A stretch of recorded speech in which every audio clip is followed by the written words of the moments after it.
All right, everybody, we're here again. It is a broadcast of the Ebony Star Network, sponsored by the East Star Nation. What's going on, man? Another Gangsta Talk. We get ready to do part two of Broken Men is Big Business. We also want to talk about, can a generation be held accountable, or holding a generation accountable? Very interesting conversation tonight. And we're going to also take a look at a thing about young debaters. We'll explore that and we'll see what that leads us to tonight. All right, y'all. You got it. Here it is. It's gangster talk.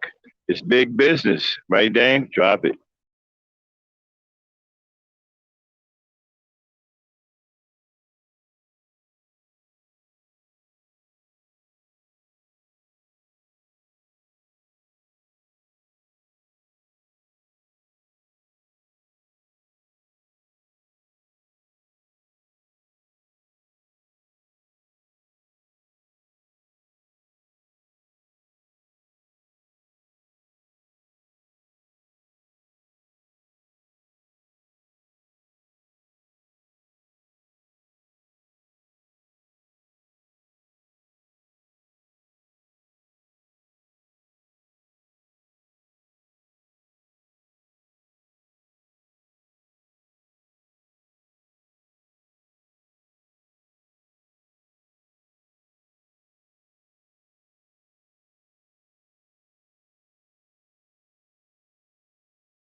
Yeah, man.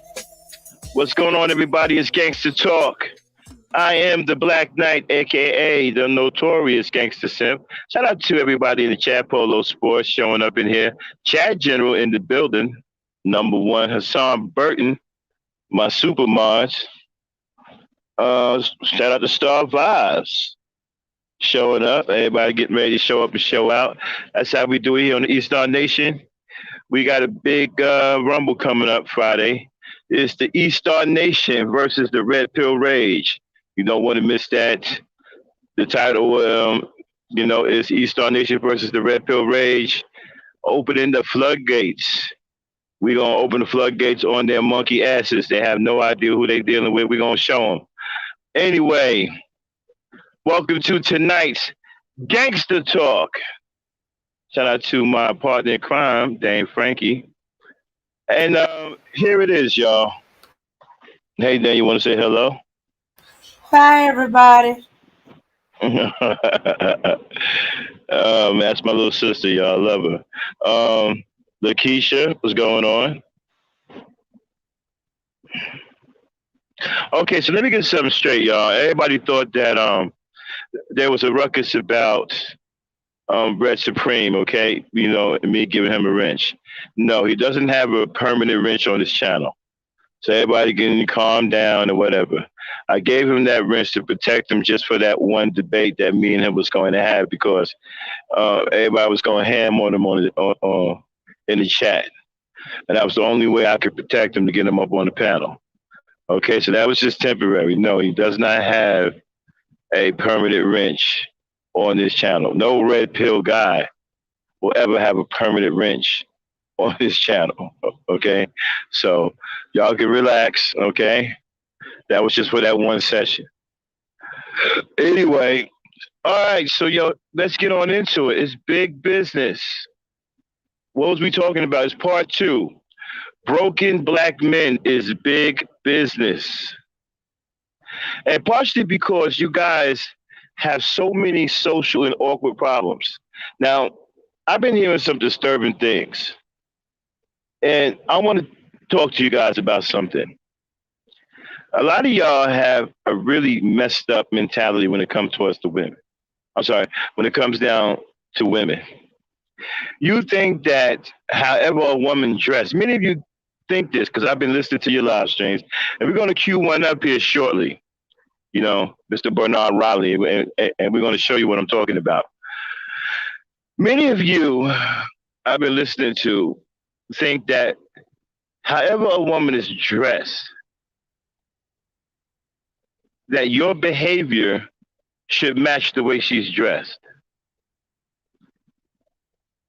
It don't work like that. That can end up costing you your life. Okay? Many of you think because a woman behaves some way, your behavior should match her behavior. Don't work like that either. That can also cost you your life. Let me explain something to you guys, man. I always preach on my Gen culture, exercise and self-control. How do we elders live as long as we do? Because we exercise self-control. That's one of the keys to longevity, self-control. Now listen, some of you guys believe that if a woman is wearing stilettos and she's half naked and she's walking down the street switching her behind, like nobody's business, some of you, that registers in your mind that she's a streetwalker and that you should treat her like a streetwalker. No, you don't. You need to stop thinking like that. Always treat a woman like a lady. Even if you don't agree with her behavior, even if you feel that she's scantily clad and maybe she shouldn't be out here this way, treat her like a lady anyway. Why? Because that's good energy. Women feed off of good energy. You never know. You might be able to change her life around. She may think nobody cares about her. She may think that people think she's a piece of shit. But here's one man coming by and he treats her like a lady. He has respect for her. And he treats her like a lady. I'm telling you, man, that can really change some young ladies around. I don't care how a woman is dressed. Excuse me. I'm sorry, y'all. I'm getting over a cold.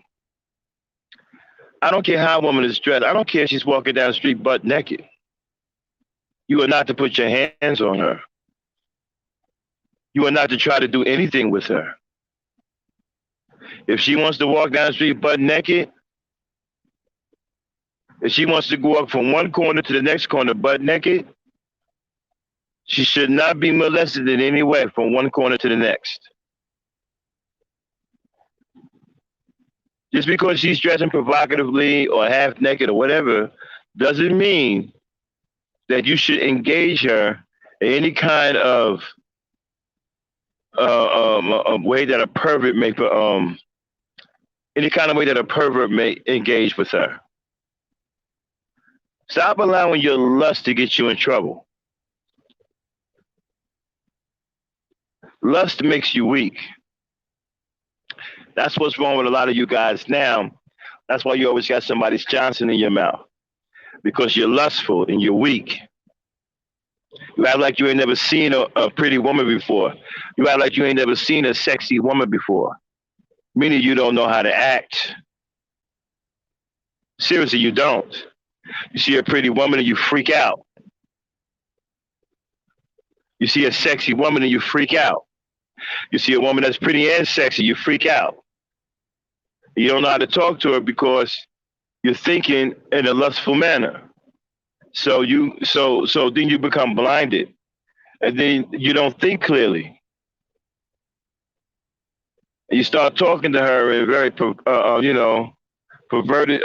perverted ways. Y'all got to stop that shit, bro. That'll get you an early ticket to a grave. In some cases. You don't go and think that you can molest this woman simply because she's dressing provocatively. She has every right to do so. It does not give you a right to treat her in a perverted manner. I don't care what your boys are saying. And you better stop listening to these red pill leaders. These red pill leaders, they don't care nothing about you. These manosphere leaders, I'm telling you dudes right now, none of your leaders give a shit about you. Because if they did, they would be trying to get you some help. They wouldn't be exploiting you. You see, you guys don't want to listen to the truth. You are being exploited, and I mean heavily exploited. Your leaders don't give two shits or two shakes of a cat's ass about you or your life. Because if they did, they would try to get you some help. Like, for example, if one of these dudes come in talking about, hey, man, I'm thinking about, forcing myself on this woman, right? The first thing I'm going to do is try to get you some help. First, I'm going to tell you that that's wrong. You don't do that. And then I'm going to tell you to try to get some help. We need to get you some help. Your leaders don't care nothing about that. They're going to encourage you to do bad things to women. And the only one that's going to pay for it are you broken males. Now, I understand what it is, right? A lot of you guys are brokenhearted. You're messed up. Some of you got ailments. Some of you are crippled. And listen, I'm not talking about crippled people. I ain't talking bad about crippled people. That's unfortunate. But some of you guys got real problems. And you think that joining these groups helps you out. No. What you guys need to do is go get some professional help. Joining a red pill rage group is not professional help. Joining the manosphere is not professional help. Joining the SYSBM, that's not professional help. As a matter of fact, that's the wrong thing you can do. because they're only going to make you worse. They're not going to try to get you any help for your sickness. They're going to exploit your sickness and make money off of your sickness. Now, some of you are going to listen to this and you're going to call me an old simp. I don't know what the fuck I'm talking about. I'm weak and I don't hold women accountable and all this other shit. But one or two of you are going to listen to me. And that's what makes this message worthwhile. I might be able to save one or two of you. If I can get one or two of you to go get some help, then I'm winning. I'm winning. I'm winning as a man. I'm winning as a human being. I'm helping my people. If I can get one or two of you to go get some professional help, man, then I'm winning. And we're winning. If I get one of you to go get some professional help, then you and I are winning. If I get two of you to go get professional help, then we're all winning. If I get more of you to go to get some professional help, we're winning. But staying in these factions, you're losing. And the only thing that can happen to you in this faction, these factions, is loss. There was no winning in any of these factions. These factions don't preach or teach winning. They preach and teach losing. You are going to lose in life. Let me tell you something. Loss is a very, very powerful thing because loss doesn't discriminate as to what it affects.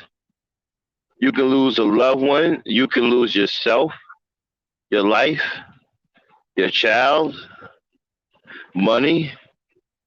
But as it stands right now, a lot of you guys are losing money left and right. I be watching your leaders, man. They be hustling and they be pimping you dudes. Like, I mean, y'all the hoes,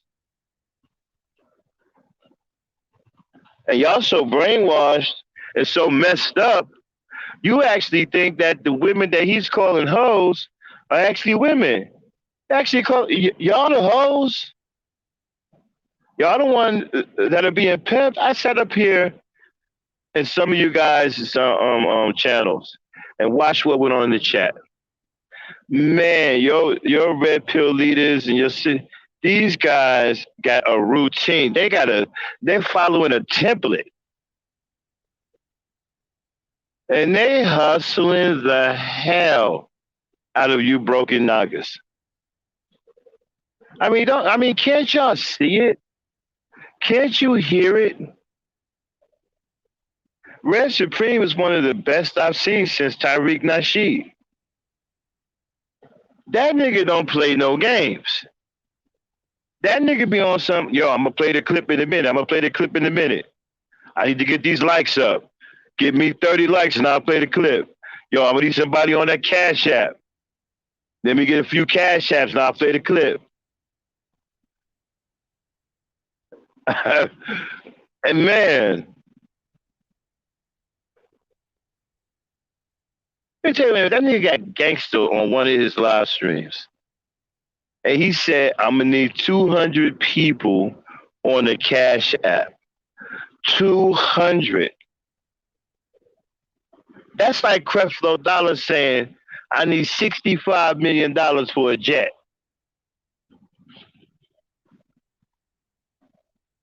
That's just like my man leading people to drink poison Kool-Aid. Jim Jones. That nigga said, yo, I'm going to need 200 people on the Cash App. And you niggas was getting out your pockets. I mean, you don't want to pay child support, but you get niggas like that Cash Apps. And then you want to blame, you want to say, now, you being a whole dumbass, and I really don't want to insult y'all because some of y'all are really sick, man. And it's a shame. I kind of feel sorry for some of y'all.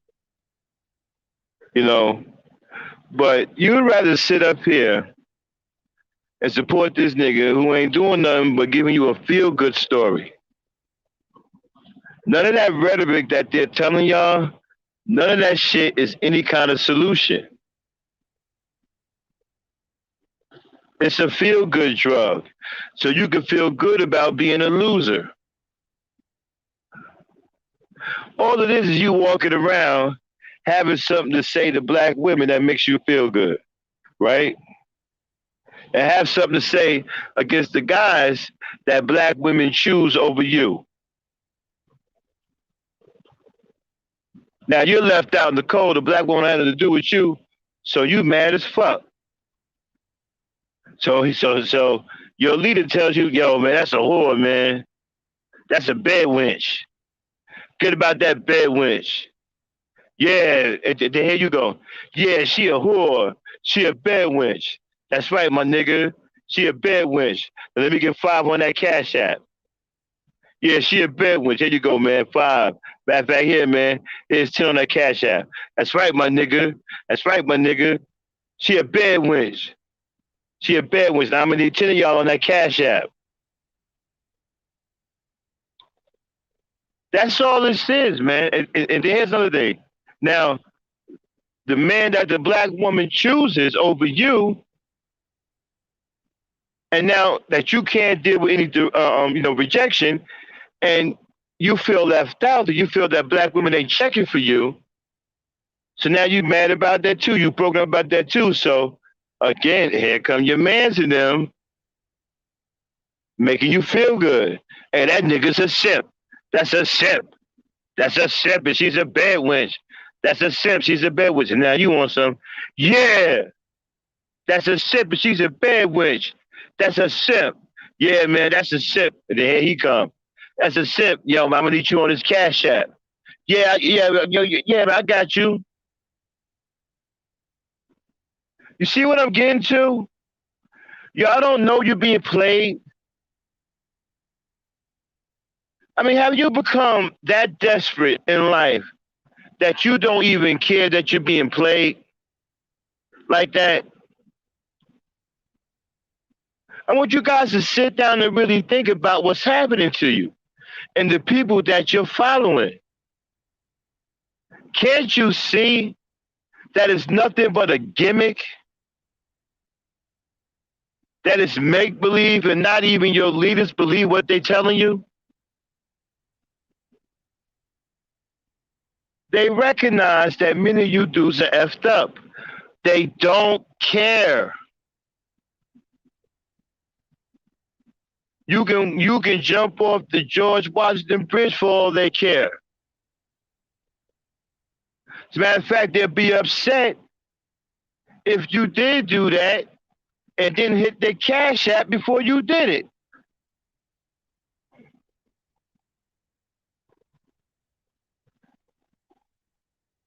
Let me tell you something, people.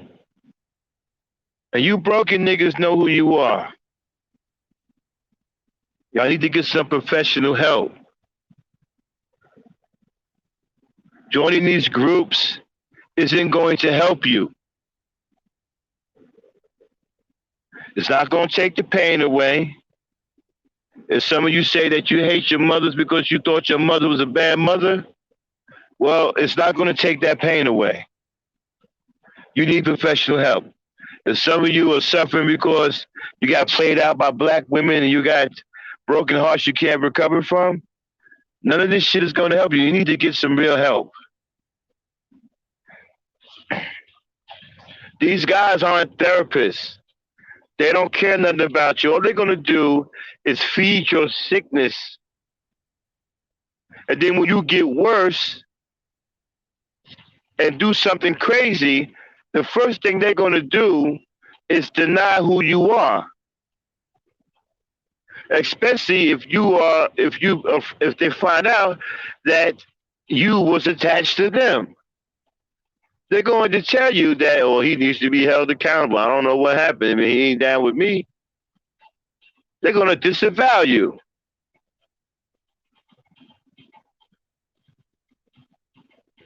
Don't you understand These factions that you involve in, they just make your sickness worse. Many of you brothers are sick in the head, you're sick in the heart, and you need help. You need real professional help. Joining these factions won't help you. They're just going to make you worse. At the same time, they're going to make you broke too. I mean, you guys are worse than a stripper club. At least in a stripper club, you get to feel some sexy women.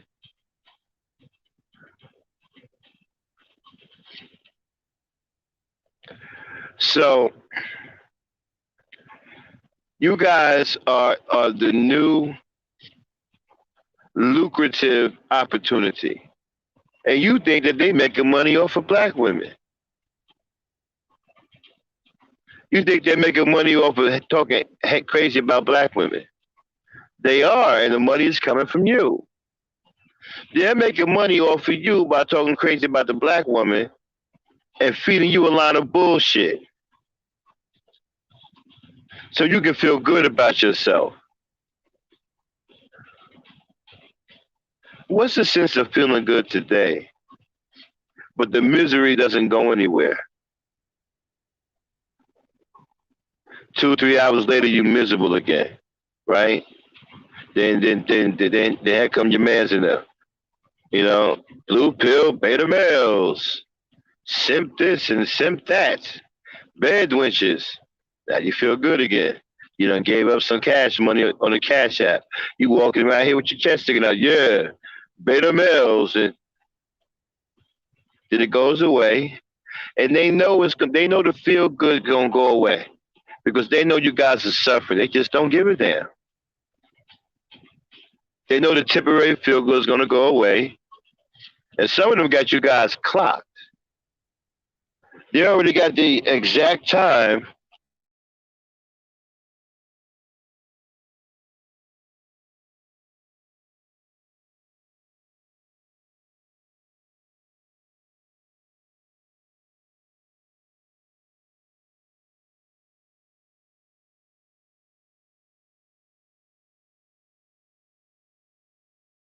Okay.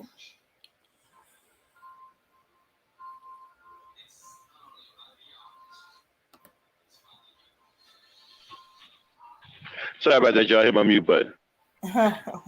Okay. Okay. Okay, so, and like I said, some of them got you clocked, right? They know exactly when your feel good drug wears off.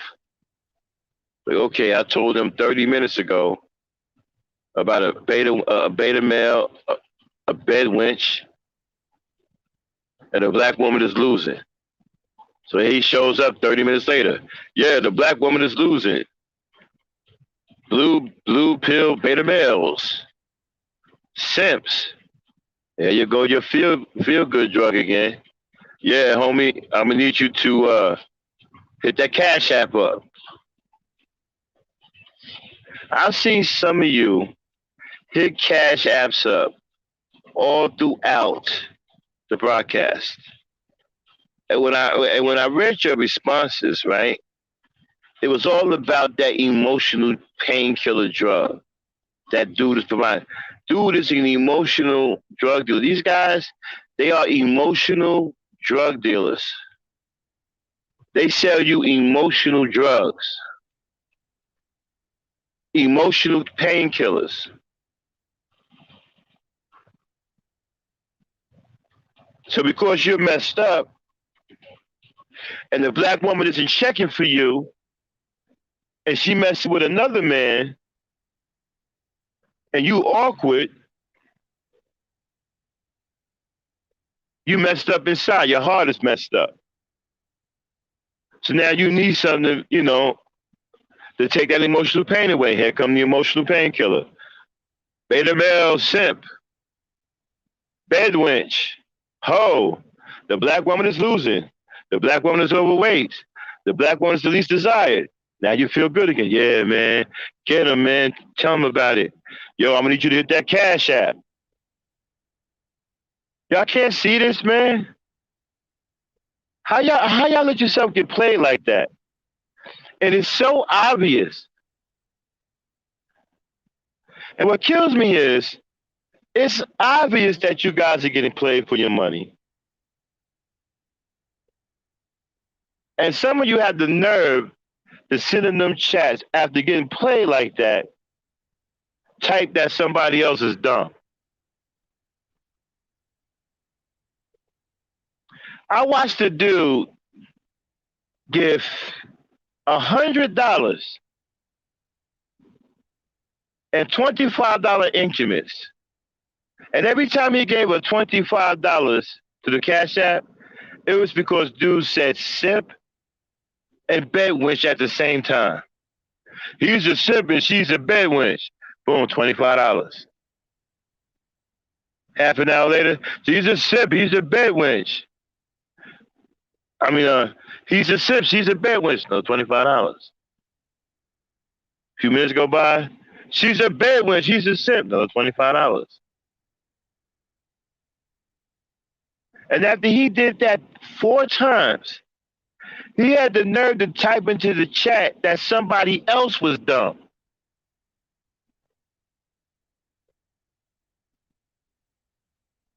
I mean, you guys, man, you know, and I've been sitting back peeping these guys' game. They're all scam artists, man. There's no revolution to what they're saying. You think that these guys are revolutionaries. They're not. They are confidence men. That's all they are. They are. They are following a template on how to get money out of you. It's kind of like the religious game and how pastors are pimping people. The Cash App is the collection plate. That's all it is. And what are you getting out of it, right? What are you getting out of it for your little $25 you gave 4 times because you heard simp and bedwench in the same sentence? And then had the nerve to type in the chat somebody else was dumb. So what are you getting for your little $25? A feel-good drug. Because after he paid his $25, he going around, yeah, you a simp. She a bedwench.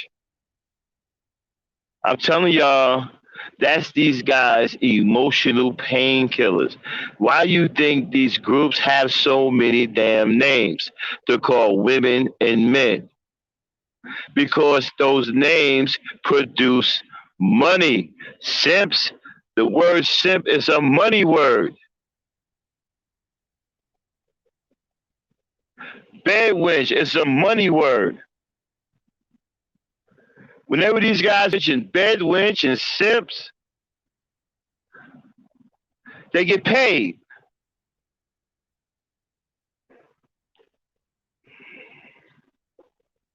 Now, my whole misunderstanding about the whole thing is this here, right?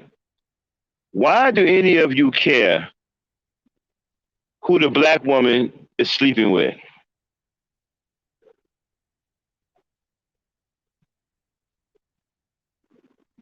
I never understood that.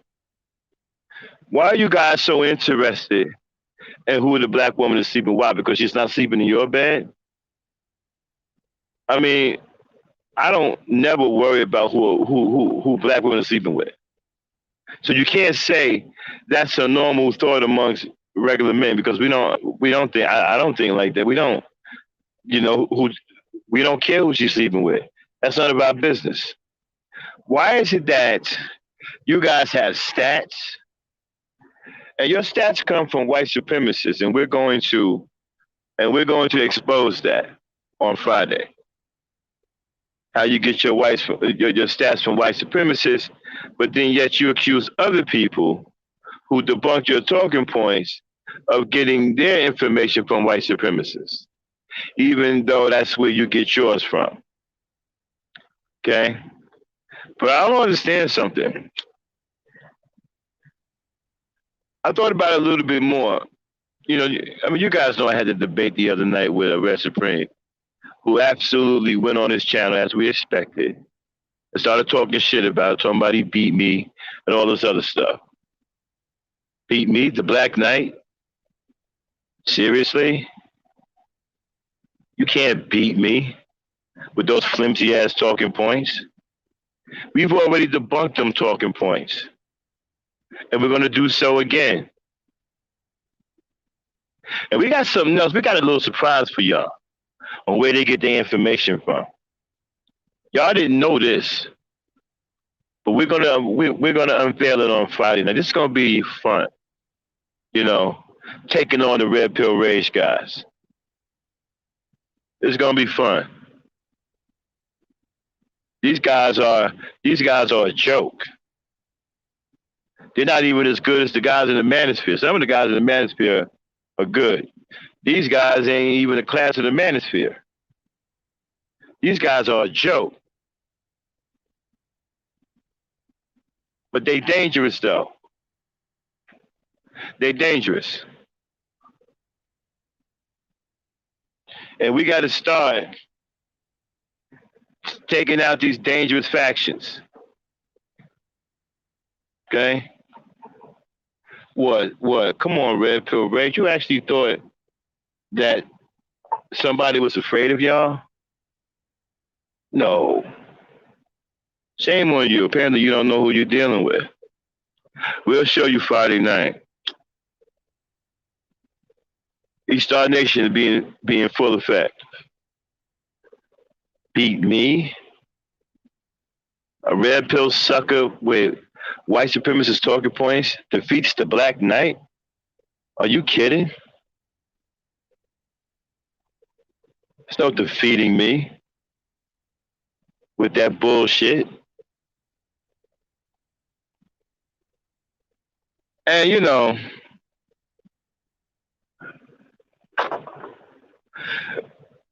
they got this sentiment, right? The black woman can do no wrong. The black woman can do no wrong. The black woman can do no wrong. All right, well, let me break that down and why I say the black woman can do no wrong. Because unfortunately, you have to explain it to people who just don't want to, see the obvious. Do I say that black women can't ever make a mistake? No, I don't. I know that they can make mistakes. Do I ever say that black women can't make bad choices? No, I don't, because they most certainly can make bad choices. But what you guys got a problem with about me and why I won't hold black women accountable, I won't hold black women accountable ever until the black man holds himself accountable for abandoning the black woman, not protecting the black woman, not providing for the black woman, abusing the black woman both physically, mentally, and emotionally. For the black man willfully engaging in absentee fatherhood, willfully engaging in absentee fatherhood, willfully walking away from the community and allowing the community to fall in ruins and become corrupted, willfully not raising his boys and allowing them to be raised out in the street by gang members until they turn into murderous monsters and animals. And that becomes so dangerous that even the absentee fathers won't approach them because they're afraid of them. But you want the black woman who you left behind in that corrupted community to deal with them. No, you have too much to answer for. Before we can even look at a black woman, you have a lot to answer for. You have a huge debt that has to be paid before we can even begin to even have any kind of real thought pattern about holding a woman for anything.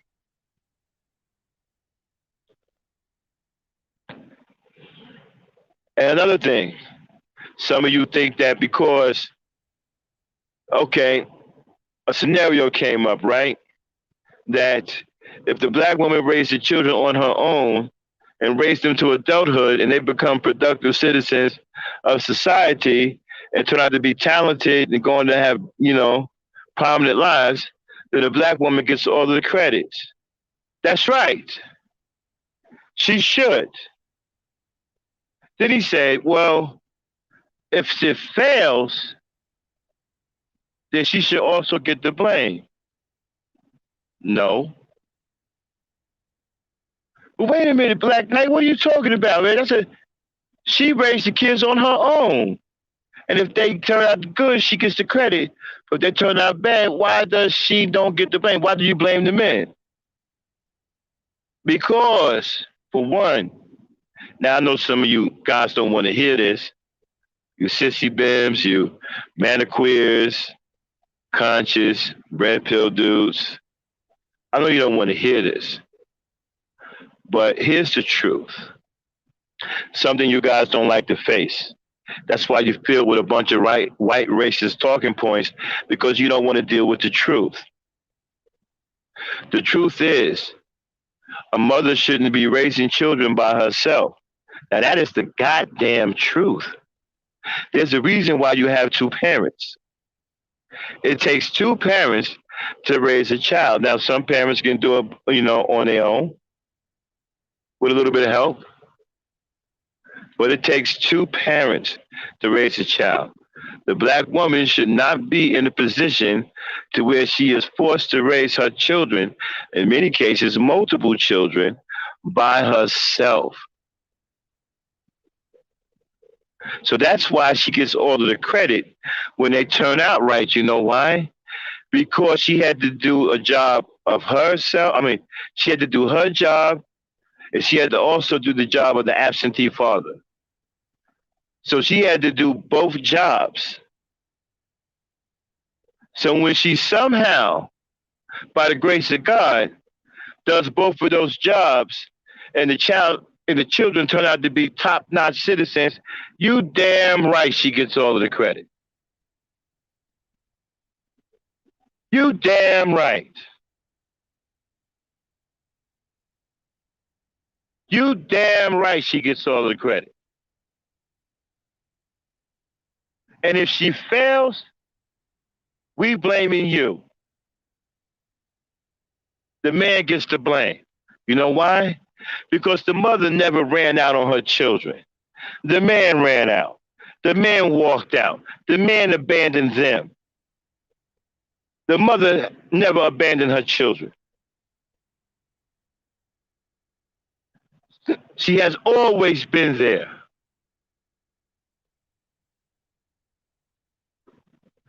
So that's why you get the blame, because we're going to look at it this way. If the children turn out to be good, we're going to look at her as a super parent because she did both jobs, the job of a mother and a father. Yay, we're going to give her accolades. We're even going to give her a trophy. Hell, we may even give her a cash app. We may be having niggas on there, hey, run that cash app for this super baby mom, raising these kids on her own and doing a damn good job being both mommy and daddy to these kids. And they turned out right. Run that damn cash app. I'm going to need 200 of you niggas on that baby mama cash app.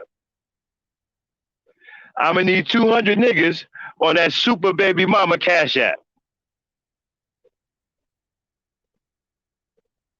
I'm going to need 200 of you niggas to get them likes up on that super baby mama.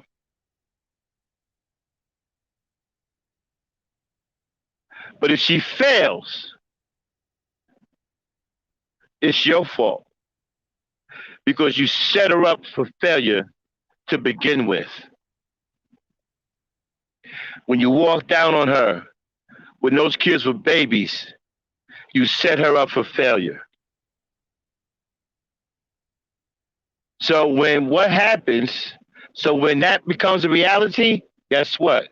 We blame you because you set her up for failure. So when that failure becomes a reality, you are who we're going to blame because you're the one who set her up for failure. when you abandon her and the children you help create. You set her up for failure. So when she fails, we are pointing fingers at you. And when she succeeds, we don't give a fuck about you. She gets all of the accolades, and we're going to run her some cash apps. How do you like those apples? How do you like those apples?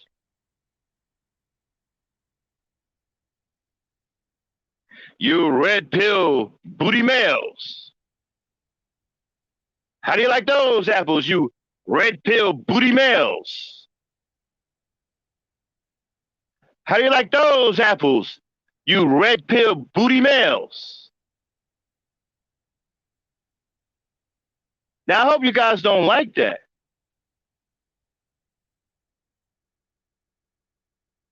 I don't see no problem with it. Let me say it one more time. When you walk out on her, when you abandon her, leave her behind to fend for herself with those children that you helped create, you set her up for failure. So when she fails, we are pointing fingers at you. And trust me, there's no statute of limitations on her failing.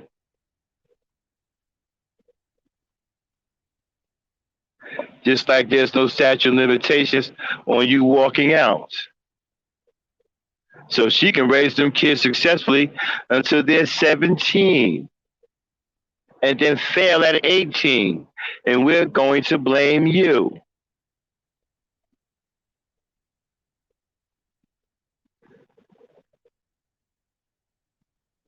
But when she's successful, we're not going to give you a damn fucking shit. We're not going to give you a damn piece of credit.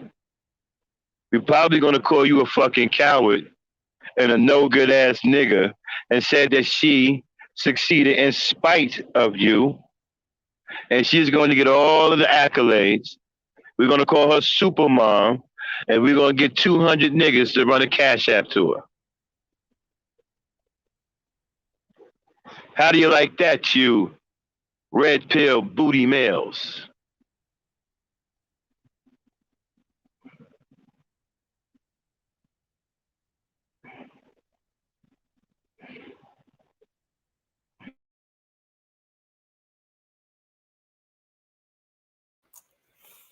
Ooh, that was some fire.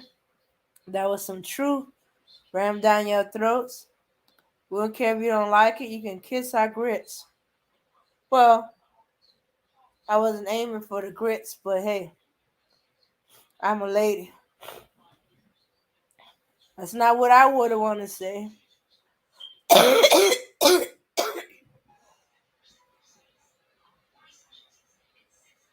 Yeah, I agree with you, Truth. I think if the father wants more credibility or all the credibility that the single mothers get, then maybe try raising your kids like the mother is.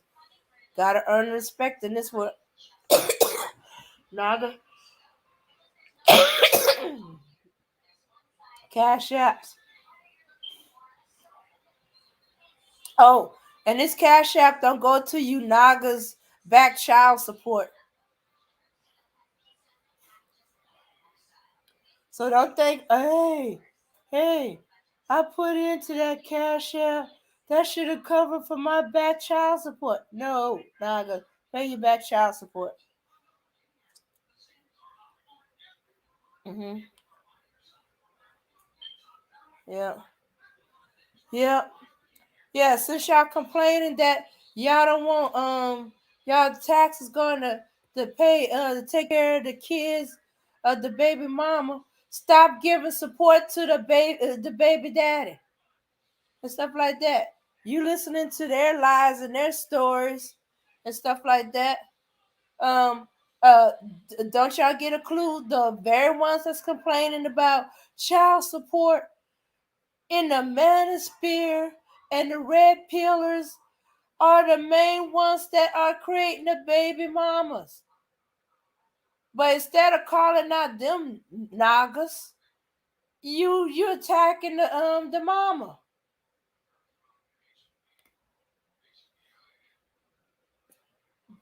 And for those of you that said that's not us, we don't have any kids. You do know the ones that do. You do know the ones that complain about child support. You do know the ones um that got back child support, which means they ain't been paying their child support. Call them out. Be like, Naga, why are you not paying your child support? How can you end up with back child support? Oh, you lost your job and stuff like that. You paying as much as the amount you can. Okay, all right. You going to court to go to law? Are you joining other single baby fathers to change the child support law? No, they're bitching and moaning about child support. Okay, Oh, I'm back. okay. Thank you, there, Dame. Sorry about that, y'all. You know, we got a storm out here, and the network temporarily went out. Okay, but I'm back. Where was I? Oh yeah, shitting on these red pill booty males. Because again, they had the nerve to say that when the mother raises the child successfully, doing two jobs, both the job of the mother and the father, that she gets the accolades. You damn right, she deserves them because she's doing two jobs, and she should be just doing one job. She just should be doing being a mother. She's not supposed to be a father too. So when a woman successfully does that, you damn right she gets all the accolades. But when she fails, you get all the fucking blame. And rightfully so. Because when you walked out and abandoned her and left her with those children to fend for herself, you set her up to fail. So when that comes into fruition, we blame you. You motherfucking right. Nigga, you can't catch a break because you ain't supposed to. When you abandon your women and the children you help create, you turn your back on them, ain't no such thing as you catching a motherfucking break, nigga.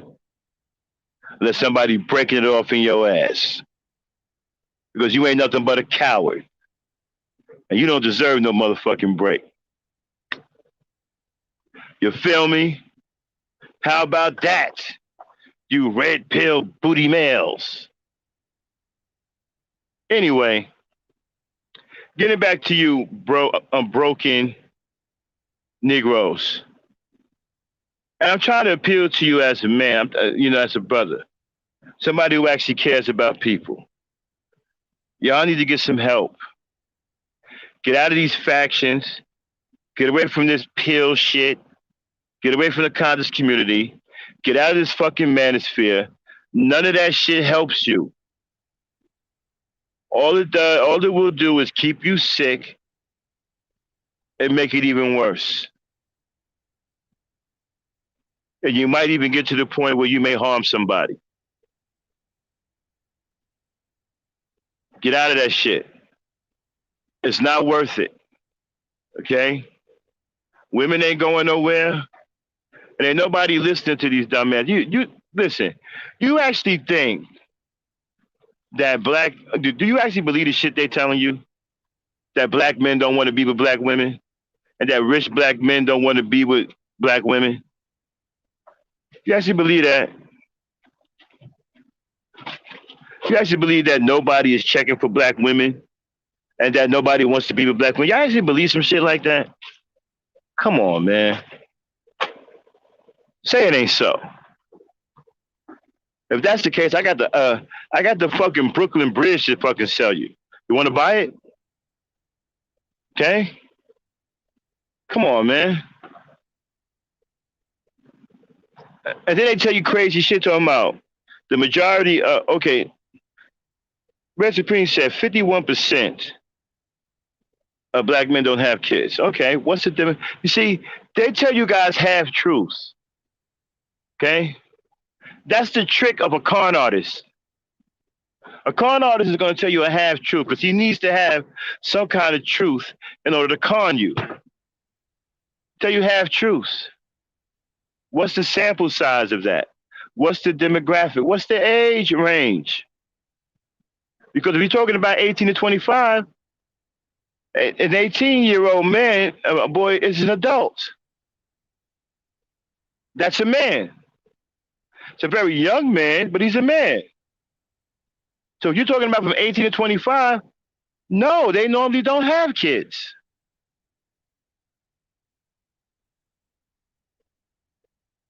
So you wouldn't be saying anything.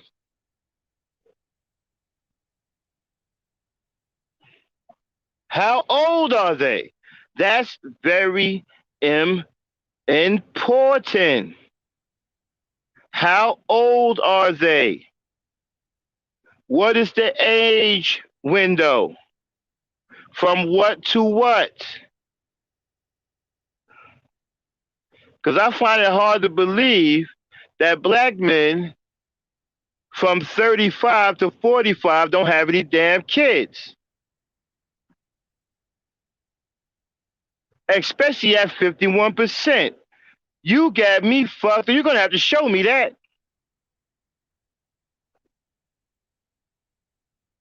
You're going to have to show me 51% of black men from the age. Matter of fact, I even kick it back 5 years. No, I kicked it up 5 years to give you a break. Let's take it back from 30 to 45. We ain't even gotten into the 50s yet because we already know that that's not even going to work. 30 to 45, man, you ain't going to convince me unless you show me some hard motherfucking evidence. Some shit that I can actually sit down, read, find out where they got the sample size from, all of that. You're not going to show me 51% of black men from the age 30 to 45 don't have any fucking kids. You out of your motherfucker. You got the game all the way fucked up. And then, what year is this? That plays a factor into it too.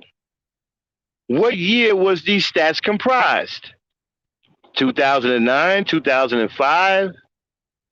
It surely ain't 2021 or 2020. Hell, even 2019. It surely ain't from none of them. This got to be some shit from like back in the 60s or some shit. 51% of black men don't have children. Come on, man. We black folk. Do y'all believe that? Type of 1 in the chat if you believe 51% of black men don't have any children. Type of 1 in the chat if you believe so, and type of 2 if you don't. Damn. Yes. Can you type in the chat? Yeah, Put a 2 in there for me. Okay. Because I don't believe it. 1, if you believe 51% of black men don't have any kids. 2, if you don't. They ain't typing in a 2 for me because I damn sure don't believe that.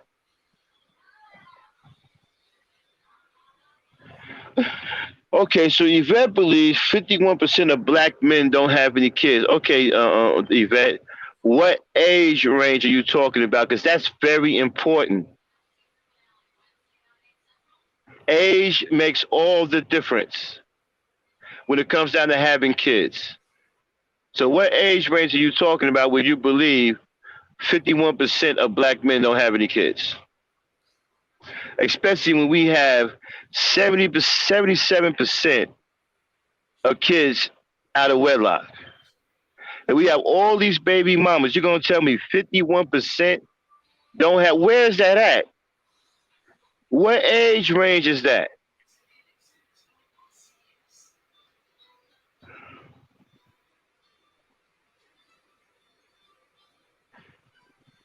$35 to $55? Absolutely not. Absolutely not. Absolutely not.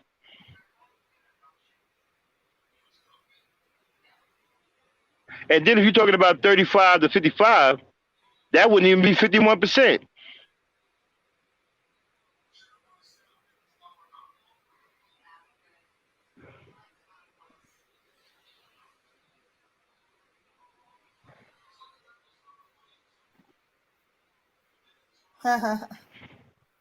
Yeah, 35 to 55, that's not even 51% of the black men.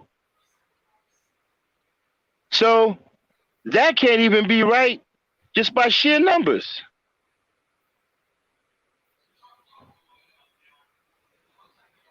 The majority of black men in this country are 35 to 55.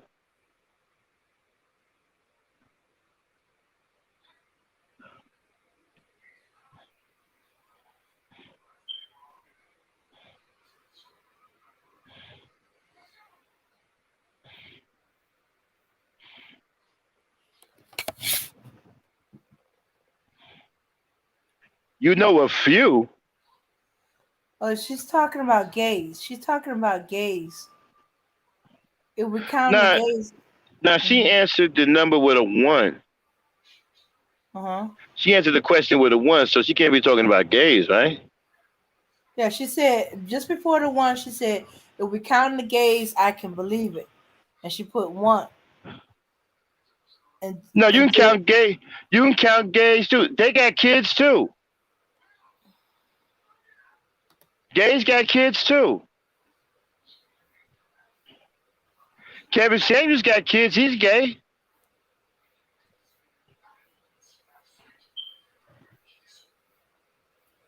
well, you for real true? Okay. My stats that I saw must have been old. Yes, I'm talking about age range. Yeah, 30 to 55. No, that's one of they, they got the most kids. No, truth is saying age 15 at the best is the only way I can believe. No, I'm Only talking about Yvette. I'm talking about Yvette. Oh, okay. They got the most kids. Lucy, better watch your boys. Huh? I was teasing Lucy because True said he knows one or two guys. He knows some guys at about his age, which is 19, that have one or two kids. Hmm. I was like, Lucy, you better watch your So, boys. so like I say, when you say 51%, age matters, people. When they listen, keep in mind when they give y'all these statistics, make them prove it. Ask them what's the sample size. That's very important. The sample size could be 500 people. Seriously, it could be 51% of 500 men.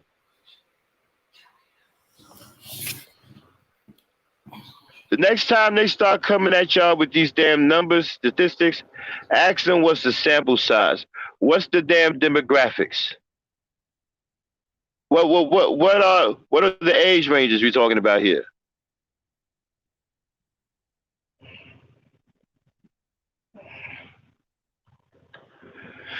And so again, you broken ass niggas, man, y'all getting, done real dirty.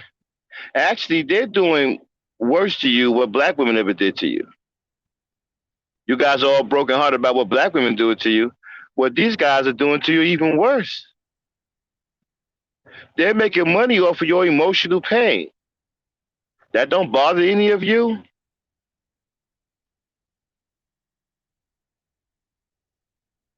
I mean, y'all need to stop following these guys before y'all start contemplating suicide. Seriously. Especially when you find out that these guys that you follow, they don't give a damn about you. They don't care about all they care about is you one of them cash apps. They don't give a shit about nothing else. They don't care nothing about you, your family. They don't give a shit. Now, if that don't matter to you, that's one thing. But if I can get through the one or two of you, I'm winning. If this message gets to one or two of you and you walk away from that shit and you go get some real help, then I'm winning. It was worth it. Even if it only gets one or two of you out of these factions to go get some real help, then it was worth it. You feel me, my nigga? It was worth it. Hold on one second. Dang, hold it down for a second.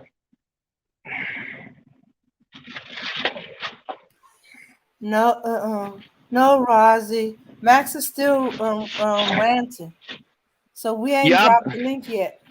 yeah, I'm gonna drop it in a little bit, Roger. Let me finish up real quick. I'm about to go to the last part of my rant. Um, and so that's it on the broken males being a big business. If this message helps one or two of you, then it was worth it. I hope you think about what I said, because what I said is absolutely true. You guys are getting played hard, harder than a goddamn fiddle. Okay? These dudes don't give a fuck about you. And they're doing you worse than any black woman ever did to you. Okay? They're allowing your sickness to get worse. You guys need help. And they're not helping you. They're actually hurting you. All right. Moving on to the last part of my hold on, let me get my Hmm. hold on a second. Okay, There we that's go. interesting, Charmaine. But how are they getting child support if their name is not on the birth certificate? What happened? Oh, Charmaine says, "Sir, those men are not registered on birth certificate, so appears don't have children. So those that claim they don't have no children, that just means their name is not on the child's birth certificate."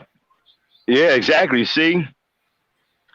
That's why that number is ridiculous. I don't believe that. I don't even know where the hell they got that from. Supposedly from black demographics. And then on top of that, what year are they talking about? Mm-hmm.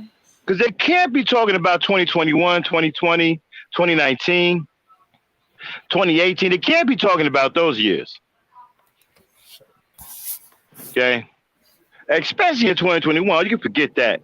Anyway, all right. Another thing that kept coming up, right, was about how my generation dropped the ball. Let me talk about that for a second.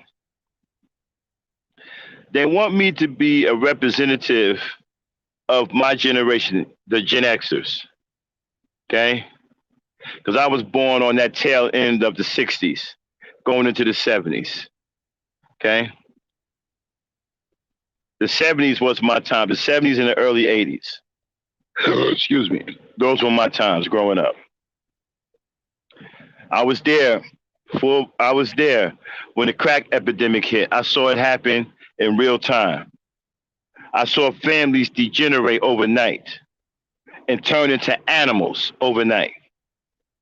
I saw homes broken up within a matter of weeks, a week. People were killing their grandkids, shooting their mothers and fathers over crack.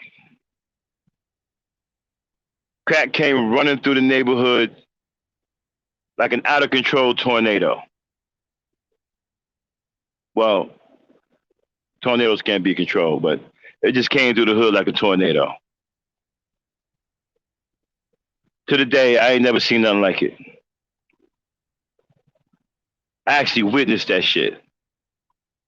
But anyway, they're saying that my generation dropped the ball. Now, my father's generation is the boomer generation, and then they got it from the silent generation, right? So the silent generation passed it down to the boomers passed it down to my generation, right? Okay. My generation did everything they could to leave stuff behind, pass down teachings. But what happened was a lot of the men from my generation were fighters against the system. They bucked against the system really, really hard to the point where many of them were murdered by the police or died in shootouts with the police. And the ones who didn't die or was flat out murdered by the police were put in jail on trumped up charges. I know a brother I ran with that's still in jail. I don't understand why he didn't get pardoned by Obama, but he's still in jail. His name is Black God. He's still in jail. Okay. And so this left a void in the community, all right, which was later filled by these effeminate Jerry curl, suede corduroy pants wearing niggas. Soul glow in them. Niggas wearing shiny ass Gumbies and tight two-piece velvet suits.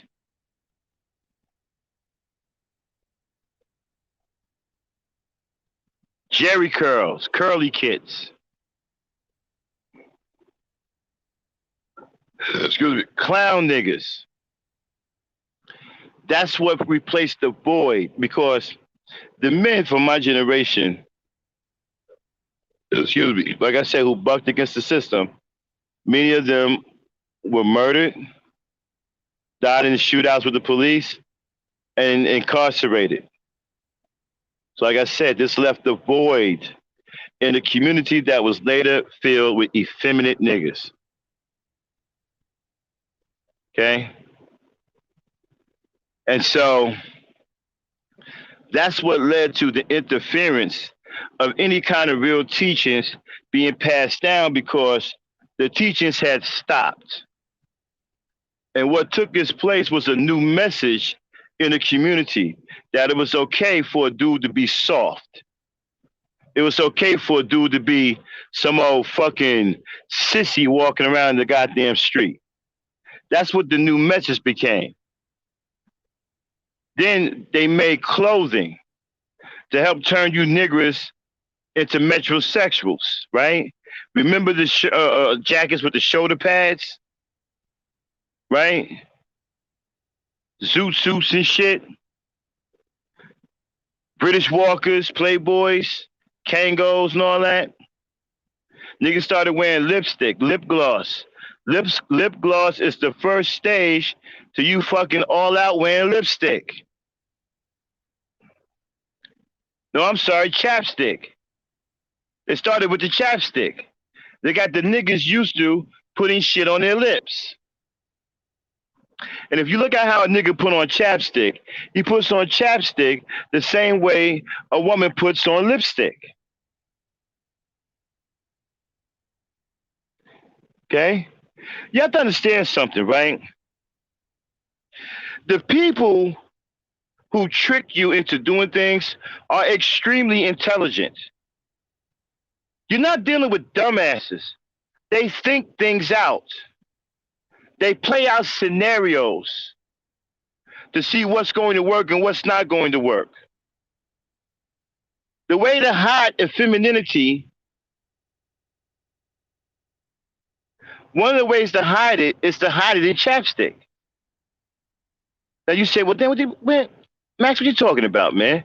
How they gonna hide this big thing called femininity into chapstick? Very easily. They gave it to you to use it for cracked lips. And that's the way you see it, right? You see it as some kind of aid to help your cracked lips. But what you don't see is the way it's applied. And that's what they want. They want other men to see how men apply the chapstick. That's the main goal. That's what they're after. You see, what you see plays a large part on your psyche, especially if you see it over and over and over again. Some people, when you see stuff over and over and over again, after a while, your brain thinks it's normal. Okay? This is a pure psychological trip.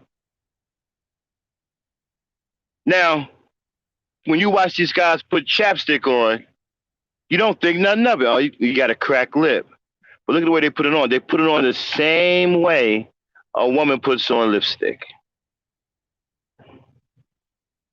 Right? No big deal, right? How about it escalates? It goes to the next level. Chapstick turns into lip gloss. Lip gloss replaces chapstick. They keep the chapstick around so you don't get any wiser, right? So you don't see that you're turning into a female and you're behaving like a female. So now you got lip gloss. Nigga want to look cool, right? Nigga went and got his goddamn fucking perm and shit, cherry curls. Went and got his activator. Right before he about to go pick his girl up, nigga sprayed the goddamn activator on, made it shine like a motherfucker. Shit dripping all over the damn place. Got his girl, got his fucking jacket with the shoulder pads in it. Got his shirt on with the shoulder pads in it, right? Nigga wearing double knitted, baggy corduroys. With fake ass Stacey Adams. And what's the last thing that nigga puts on before you see his girl? Lip gloss. Lip gloss. Looking effeminate as a motherfucker. Nigga walking around with shiny lips. And so these little things right here were seeds that were planted, that blossomed into full femininity. Now you got niggas painting their nails. You got niggas wearing lipstick. Hell, niggas wearing makeup. Niggas wearing woman's apparel. Oh, you don't believe me? Dang. Dang. Yes. Cue up Mary with the boots. Let me show y'all what this shit turned. Y'all say my generation dropped the ball. Let me tell you what I'm about to show you what really happened. Because a lot of the guys from my generation are either dead from fighting the police or got put in jail. And it created a huge void that was replaced with what I'm about to show you. Then you got it queued up yet? Hold on. And while she's queuing this up, for those of you who are new to the channel, I remember I was talking to a good sister of mine, somebody I got love for. She's ex-military. She's in here now, you know what I'm saying? I love her like a younger sister. She's the only one that can jump on me, and I won't say nothing about it. Because she's like my younger sister. You know what I'm saying? I remember one time she was telling me, right? She said, Max, I showed her some bunny buckle boots, right? And she said, Max, niggas ain't wearing no shit like that. Niggas is not wearing no shit. I remember her words. Niggas is not wearing no shit like that. I said, I'm trying to tell you they are. She told me it wasn't. Well, she's in here tonight. We're about to show her that they do wear them shits. All right, Dave, ready whenever you are. All right, everybody. Mary with the boots. This is Mary in her boots. Make sure you got the street. This is what replaced the hardcore niggas that came from my generation. This is what they was replaced with. Go ahead, Dane, let it rip. Hey! Hey! Hey! Go Mary! Go Mary! Go Mary! Go Mary! Get it, sis! Hey! Get it, sis! Get it, sis! Hey! And with the boots! Go Mary! Go Mary! Go Mary! Go Mary! Now get it, sis! Hey! Get it, sis! Hey! Get it, sis! Hey! Get it, sis! Go Mary! Go Mary! Go Mary! Go Mary! Now,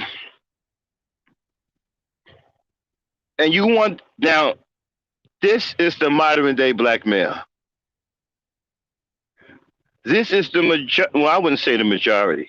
Well, no, I would say because I'm not a modern day black man. I'm old school. This is not my generation. This is all you millennials and you zooyennials, whatever the hell you call yourselves. This is y'all generation. Okay? This is the modern day nigga. Now,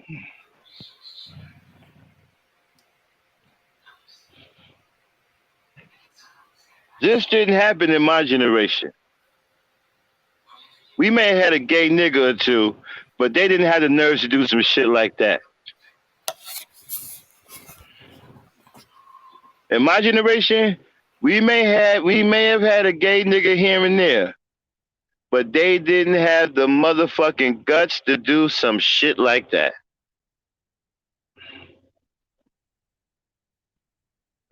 This is what you guys have allowed to happen on your watch, and you say that my generation dropped the ball.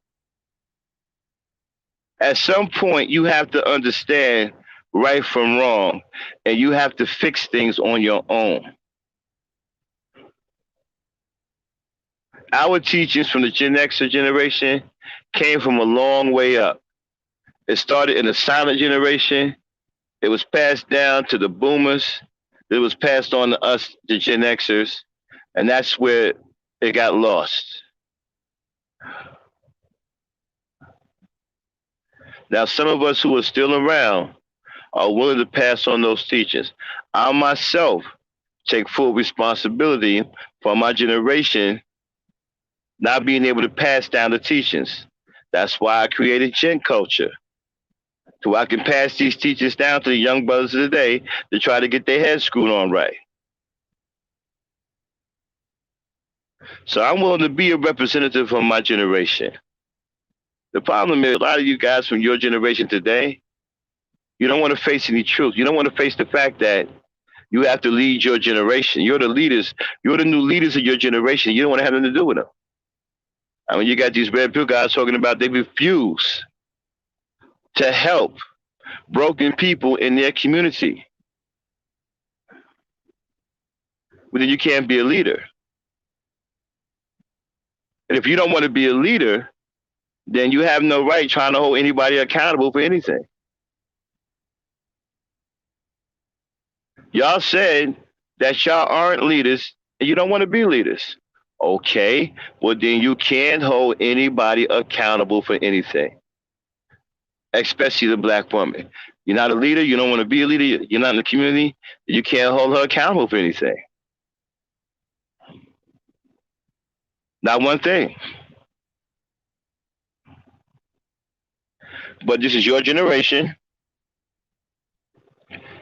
This is what you've allowed to happen. And now somehow you're trying to justify your colossal failure and cover it up with this all-out attack on black women and trying to make them the scapegoat of your failure.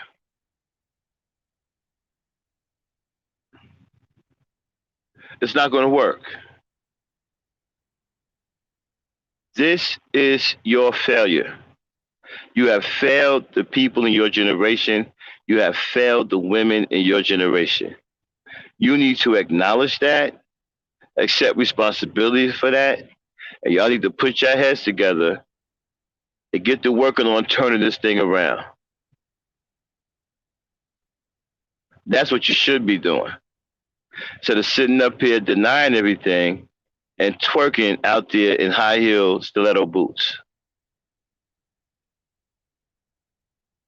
What are men doing twerking? A man doesn't twerk.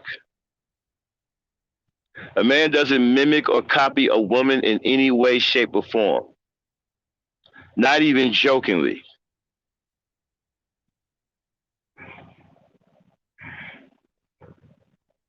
Then cue up Mary with the boots one more time.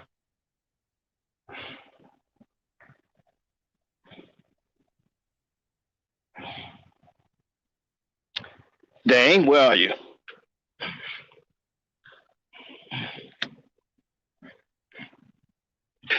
Well, we're waiting for Dane. Let me gauge the chat because I usually don't watch the chat while I'm ranting. Okay. Okay. All right. Go, you ready? All right, y'all. I'm at the end of my rant. Hold on, stop, Dane. Stop it. Stop it. Stop it. Yeah. Okay, y'all. I'm at the end of my rant. So before I drop the link, while Mary's being played, we're gonna drop the link. So I'd like to say in closing, here is Mary with the boots. Play a name and drop the gangster link.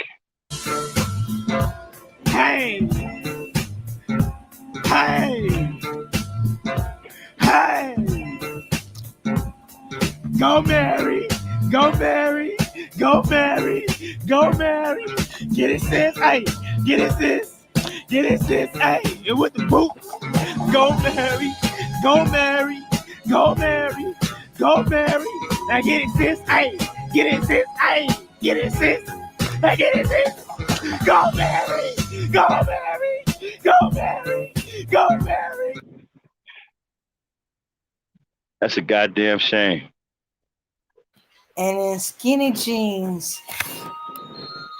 Y'all thought I was playing when I told y'all you got niggas out here twerking as much as the women. And it's gotten so bad that the women done stopped twerking.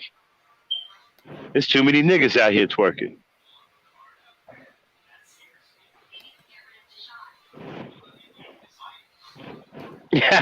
Hey, Truth is tripping, yo. Hey, put Truth comment. Wait a minute. Hey, man, Truth is shout out, y'all. Shout out to Truth is. That nigga said, oh boy, working it like it's a busy night.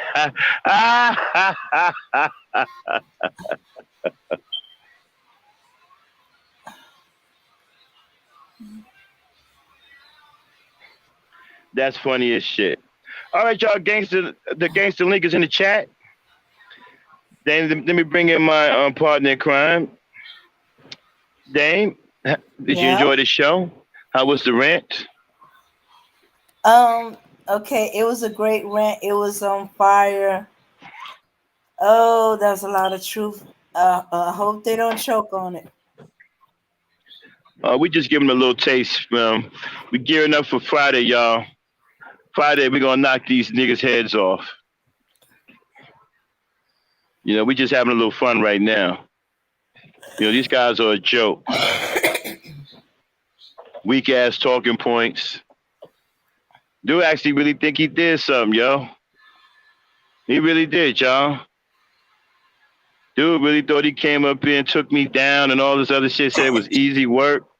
All kinds of shit. I'm like, okay, I go, okay. All right. I got you, homie. Well, yeah, it's easy work if y'all having a discussion, not a debate. Yeah. It's a discussion, dude. Wasn't a debate. I really don't see where he got me at because these guys can't, none of these guys have ever defeated me and he can't beat me with that bullshit. You know, I mean, he did have a point here and there, but everybody has a point here and there. Mm-hmm. You know what I mean? Anybody can come up with a good point. Mm-hmm. You know? Even in a debate, you ain't gonna win every point. Sometimes you do have to acknowledge that your opponent has a good point. But it doesn't mean that you lose the debate. Shout out to everybody in the chat. All right, talk to me, Dan. What's going on? Okay. Talk to me about what you heard. Okay. Well, okay, the facts of the age. Oh, and the ownership of what happened in your generation and how it went down. But yeah, my generation. Yeah, they keep saying they keep saying my generation dropped the ball. Now I make no excuses for my generation because the message didn't get passed on. But it wasn't because my generation dropped the ball. A lot of the hardcore brothers, strong brothers in my generation was murdered from fighting the police or either massively incarcerated. And that left a huge void in the community, which was later filled with guys like Mary with the boots. Oh, loud, clown ass looking Jerry Carroll, lip gloss wearing niggas.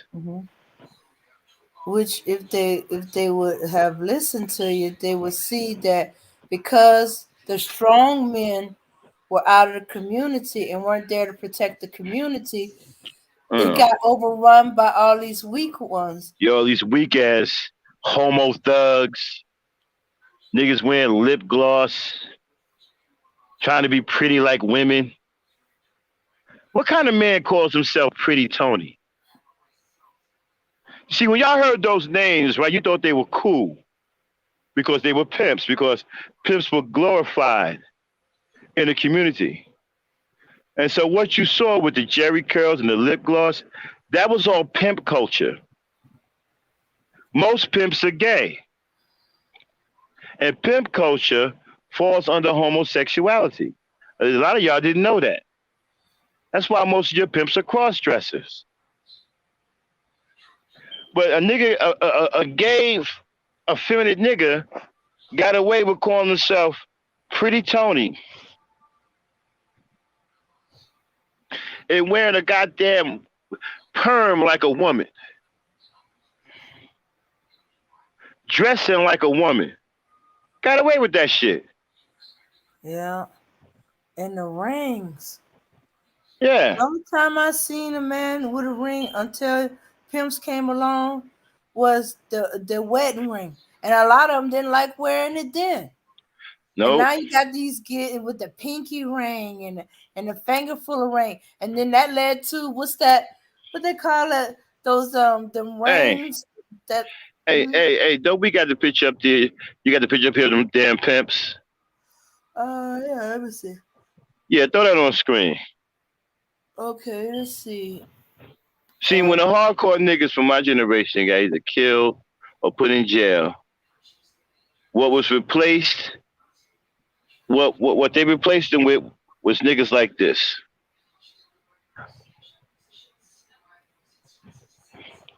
Now you tell me, do you see any manly man in that fucking picture?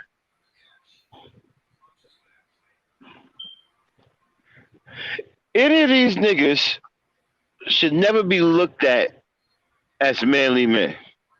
These are some of the gayest and effeminate niggas you can be around.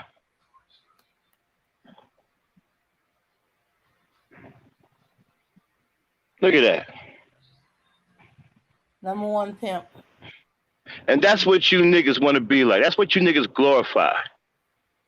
Even your man Red Pill Supreme said the old school gave them the pimp game. Nah, the pimps took over the neighborhood when the men weren't there to put them in check. These homosexuals. The pimp game. Yeah, look at that. Do any of these niggas look like they can handle up?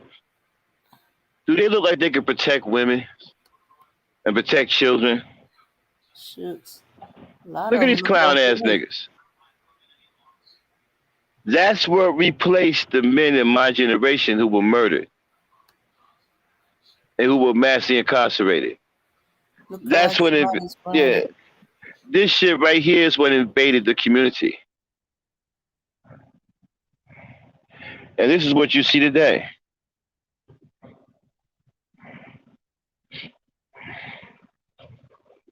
Yep. Look at that. He look just like a woman, doesn't he? Dressed like a woman, got his hair done like a woman. And these are the type of niggas you guys idolize. You think this is a fucking man. This is your fucking version of manliness. You think this is a real nigga. This nigga is gay.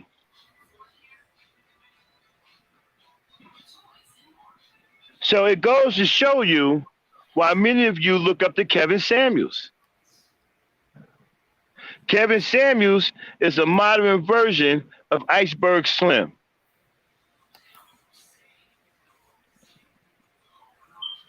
And you guys glorify the pimp game. That's why you're effeminate.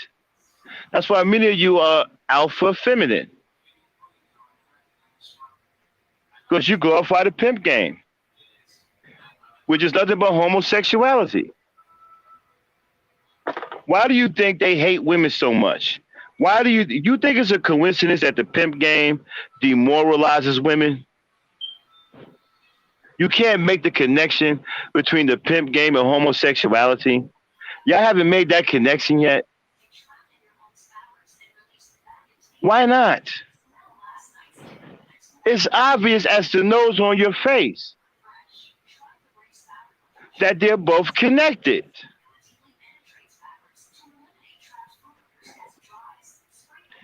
Get these uh, gay ass niggas off the screen. I agree with that woman's worth. I do believe that. I can't deny what woman's worth is saying. A lot of you dudes like gay men. I don't know what's wrong with you niggas. Y'all want to be around each other all the time. See, I'm old school. We didn't play that shit. We needed to be and wanted to be with women. Everybody was always going to their girl house. We didn't stand on no fucking corners and shit. And the only time we grouped together is when we had something to do, or we was drinking and talking shit, or we was playing football or something. Other than that, we either went home or went to our girl house. It was all about being with your girl.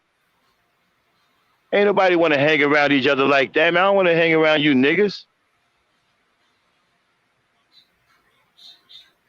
You guys, man, are weird.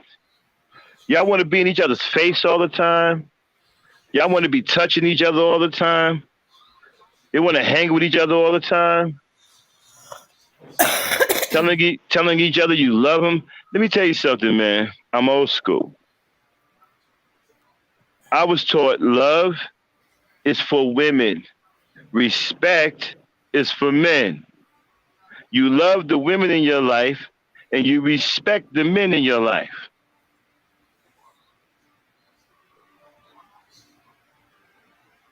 A grown man shouldn't be walking around here telling another grown man that he loves him. You shouldn't be doing that. That's gay shit. That ain't no real man shit. That's gay shit. Hold it down for me, Dan, real quick. I'll be right back. Okay. Yeah. Polo, I don't think a woman's work was being messy. She was just stating some things. Woman's worth, if you're still in there watching in the clouds, um, you can't use the B word here, even to another woman. Um, Yeah, man. Let me shout out to the new people that's coming in. This is the Ebony Star Network, okay? This is a pro-black and pro-black women's channel. We don't tolerate no disrespect of black women in this channel at all. This is a zero tolerance zone when it comes down to disrespecting black women. In here, you're not allowed to even say the B word, okay? Especially when you're referring to black women, okay? We don't allow that in here at all. You can't come in here calling black women bees. You can't come in here disrespecting black women at any point, or you're gonna face stiff penalties. Okay, so please respect the rules of the channel. Come in here, be on your best behavior. We don't mind if you have a difference of opinion. You can come in here with an opinion straight opposite ours. We ain't got no problem with that. Just be respectful, and please do not engage the women. Don't be fighting with the women. You can talk to the women. I'm not saying you can't talk to them, but don't be fighting with them, picking fights with them, because you're going to lose every time. This is their channel. I'm letting you know that right now. Okay? So you don't come in here picking fights with them. Okay?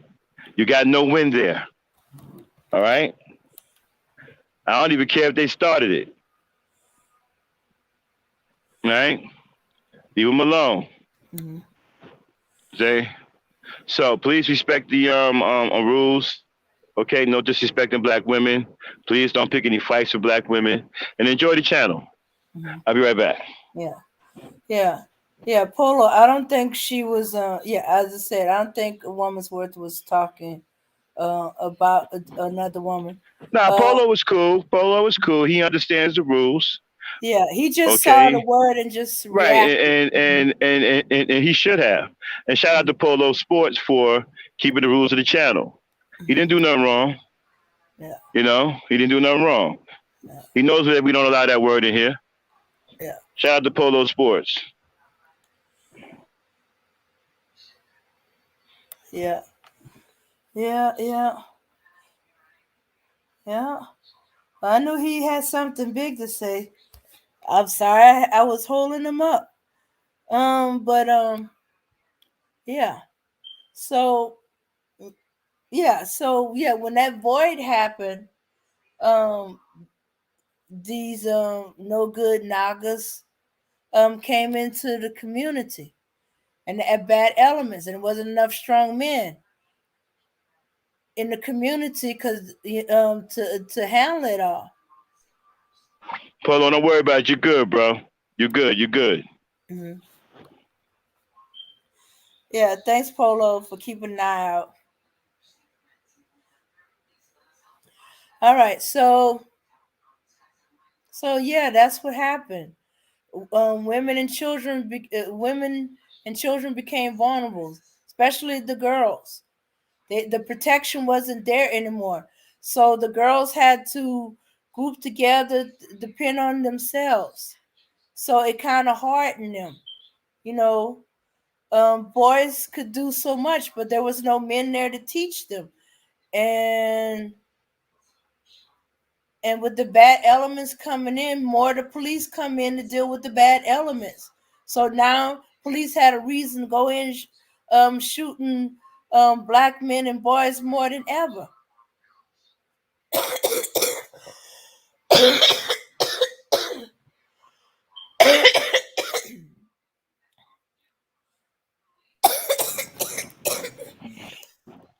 Okay, Because in the Dame. beginning it was Okay, Dame. uh-huh, Take a little uh-huh. time to get yourself together, okay?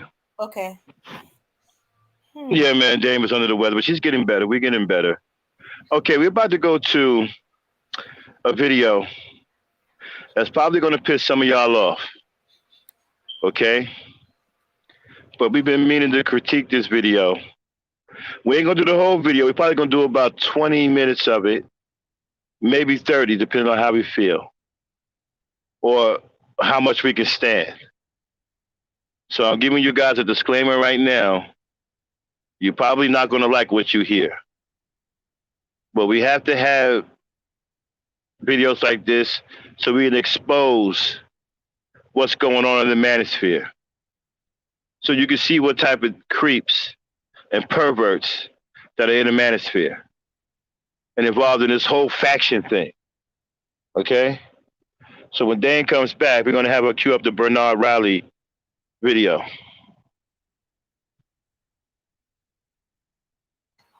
All right, I'm here.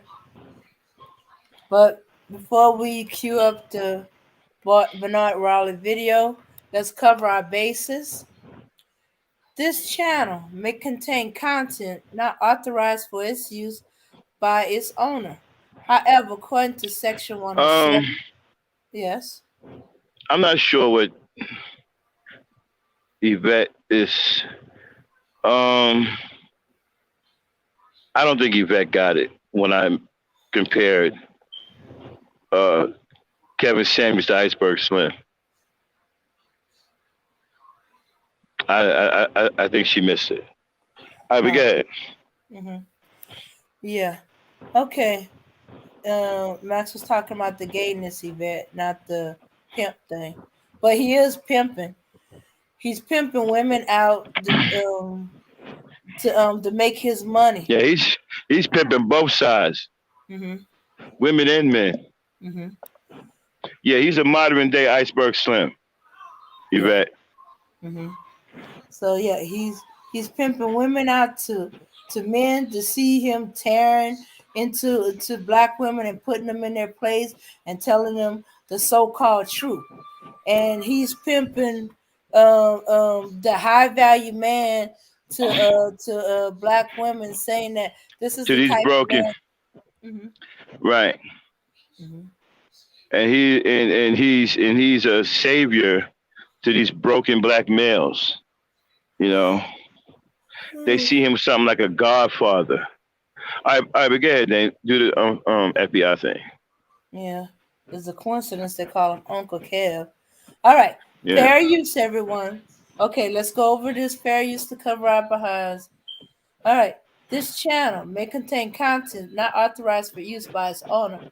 However, according to Section 107 of the Copyright Act of the United States, the fair use, I repeat, the fair use of copyrighted work for purpose such as criticism, definitely, comments, assuredly, news reporting, only for those who don't know, teaching, we're always learning something new, scholarship, or research is not an infringement of copyright. All right. All right. Bernard Riley. Yeah, pick it up where we left off. All Okay, right. y'all. Put it on screen. These are rotten ass perverts arguing about the age consent laws. And it's not going to be pretty.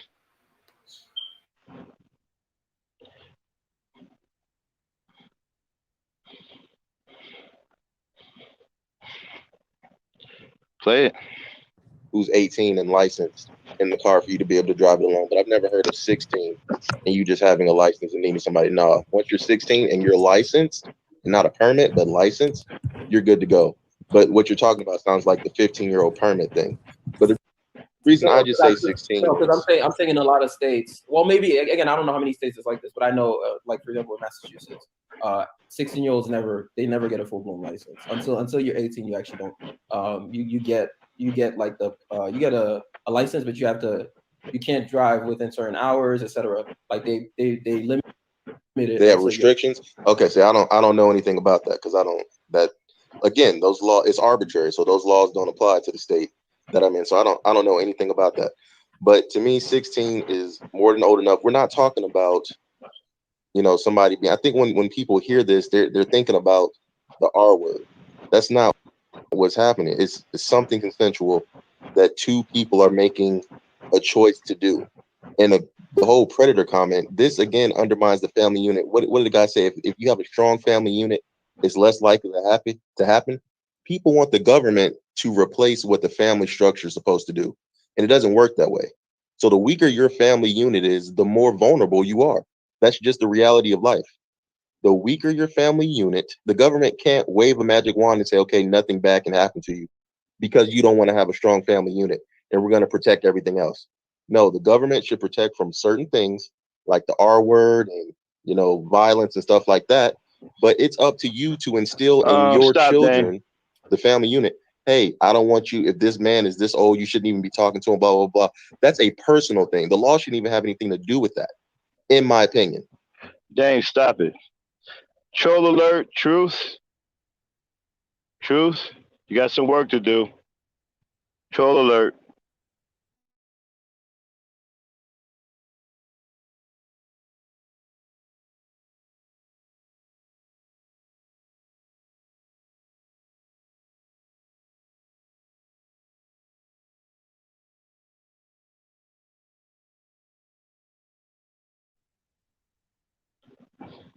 Troll alert, y'all. We got a troll in here.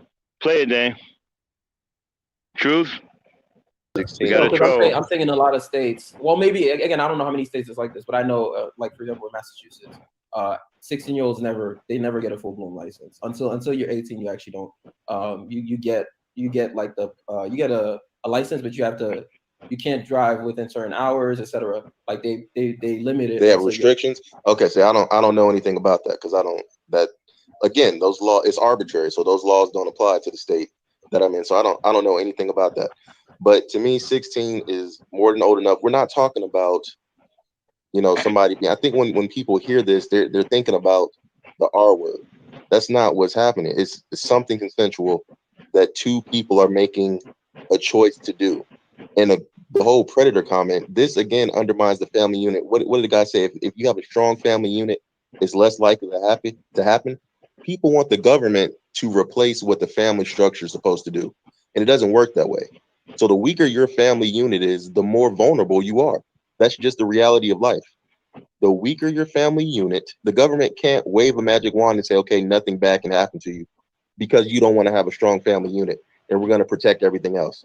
No, the government should protect from certain things like the R word and, violence and stuff like that. But it's up to you to instill in your children, the family unit, hey, I don't want you, if this man is this old, you shouldn't even be talking to him, blah, blah, blah. That's a personal thing. The law shouldn't even have anything to do with that, in my opinion. Now, that's an interesting point. Hopefully nothing crazy that will get me taken off the air was said when I was gone. But you make an interesting point. If people keep wanting to do that. They want the family. Okay. All right. He keeps going on and on about this is a choice between two people. We're talking about a grown man and a 16-year-old child. I don't care if she gives consent. She can be manipulated. She can be seduced. She might not even have an understanding of what she is consenting to. Right. This is So, why. yes, she needs protection. This is why I don't even understand the conversation. Like, what are we having here? A 16-year-old is a child or a minor. Mm-hmm. Why is there even a discussion about anything else? I don't even get it. Like, why are grown ass men sitting up here talking about well, she's 16, she can give consent. And let me tell y'all something, people. They're only talking about this for the purposes of sex. That is the only reason why they're arguing the age consent laws. It's not about anything else, which you will see shortly. It's about having sex with a woman as young as possible. That's what these old geezers are talking about. Now they at 16. They're going to get lower. They started out as 11 until they found out that was a mistake in Nigeria. When they thought that the age consent law in Nigeria was 11, niggas was packing their bags getting ready to go to Nigeria until they found out that was a mistake. Mm-hmm. That in Nigeria is 18. So niggas unpacked their bags and stayed the fuck right here. Now they're talking about 16. And the number's going to go down. You'll see. Because they're going to use shit like, well, in the 1700s, they got married at 12. Well, this ain't the 1700s. This is the year 2021. And in 2021, girls don't get married at the age of 12. Go ahead, Dan. Yeah, and you notice how he emphasized strong families. Well, with all the homes with no fathers in them and stuff like that, the family is not strong. I'm sorry, ladies. Okay, so check this out. He's also saying that, he's also saying that your family unit has to be strong, which I agree with. Which I agree with it, but it doesn't mean that because the family structure isn't strong, that gives you the right to go in and take a 16-year-old girl against her will. Mm-hmm. That's not what that means. Or to seduce her to your will. Let her grow up, become an adult, and then come back and make the decision. Let her make a decision as an adult. Don't bum rush her. Don't make her fall in love with you and then say, if you love me, because that's the go-to, seduction, manipulation. I'll do you one better. Mm-hmm. How about soliciting women in your age range? Yeah. If you 40, go out and look for a 40-year-old girlfriend. Okay? If you like not a 16-year-old. Go for a 30-year-old. Not a 16. Okay? Not a 16-year-old. A 16-year-old is a minor. Okay? How about you go after adult women in your age range? Mm-hmm. How about that? Play it, Dan. Mm-hmm.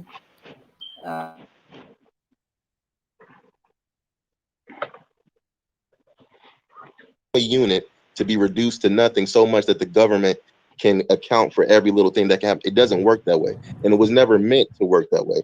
And that's why there was never even a need for a legal age, because your group determined what was okay for your group.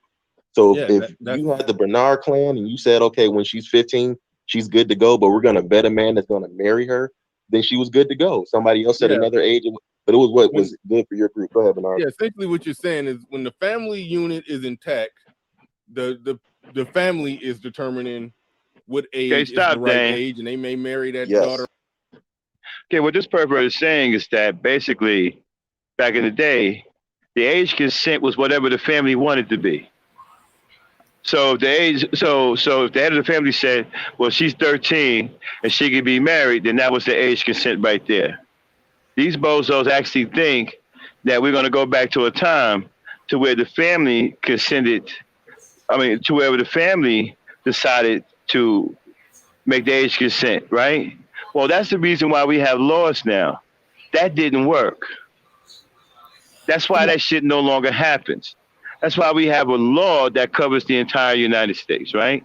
That's why we have laws against it now. Because it wasn't right when the families did it back then. You understand? That's why you have laws now. Go ahead, Dan. Yeah. And that back then, that was the age to get married. Let you come up there and say, "Hey, I want to have sex with your 13-year-old daughter."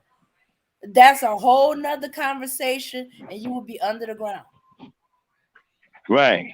Mm-hmm. No. When you take a look at marriage. When you take a look at The Color Purple, a lot of people don't like The Color Purple. The Color Purple was deep, y'all.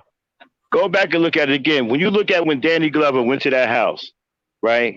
Natty was, how old was Natty? She was a teenager, right, Dan? Yeah. Natty was 15. Yeah, Natty was like 15. This man was like 35, 40, had a farm, already had kids and shit. Obsessed with a woman named Suge Avery. Okay, he's 35, 40 years old, running around here talking about I'm the man that's gonna marry your natty. Nigga, is you crazy? This nigga 40 years old with his own farm and business and shit.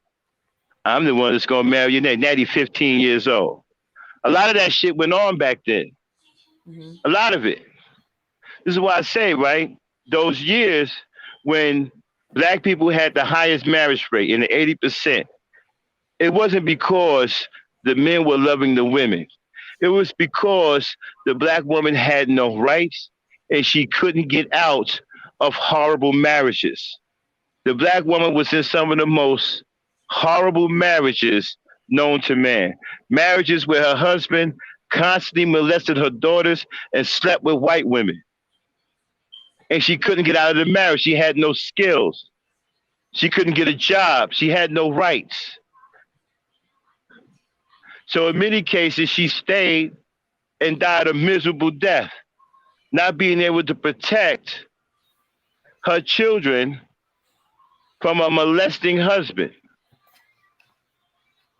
And some of them molest their daughters so bad that they got them pregnant. I'm telling you, the black woman has endured some of the worst atrocities in history. And many of them, not most of them, but many of them was at the hands of our own man.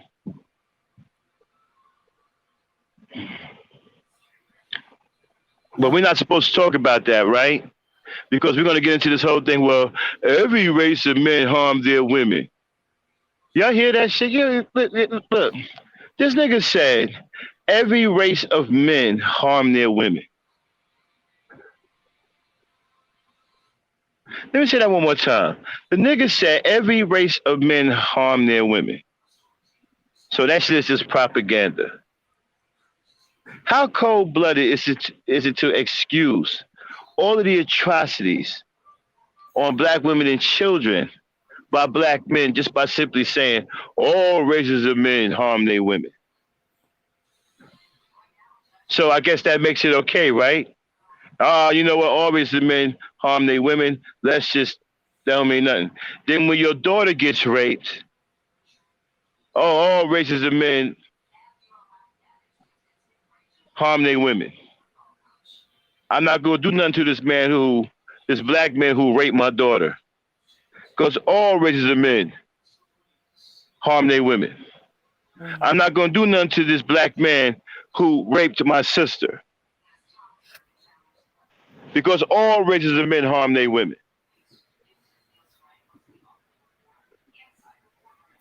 Go ahead, Dane.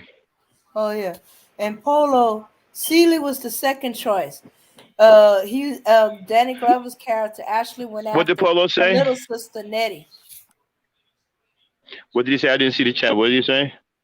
Oh, he's saying it was Seeley that he married, but he wasn't going after Seeley. He No, went no, no, no, after her no, little no, no, no. sister Nettie. We know it Uh-huh. was silly, right? But he first wanted Natty. Mm-hmm. He said when he met the old man who was Natty's father, he said, "I'm the one to marry your Natty." And the old man said, "Hell no. I can give you silly. She old, but she can take care of children and she can sew and cook and clean house. But Natty, you flat out can't have. Not now, not never." That's what he said. Mm-hmm. So he wanted Natty, and he settled for silly.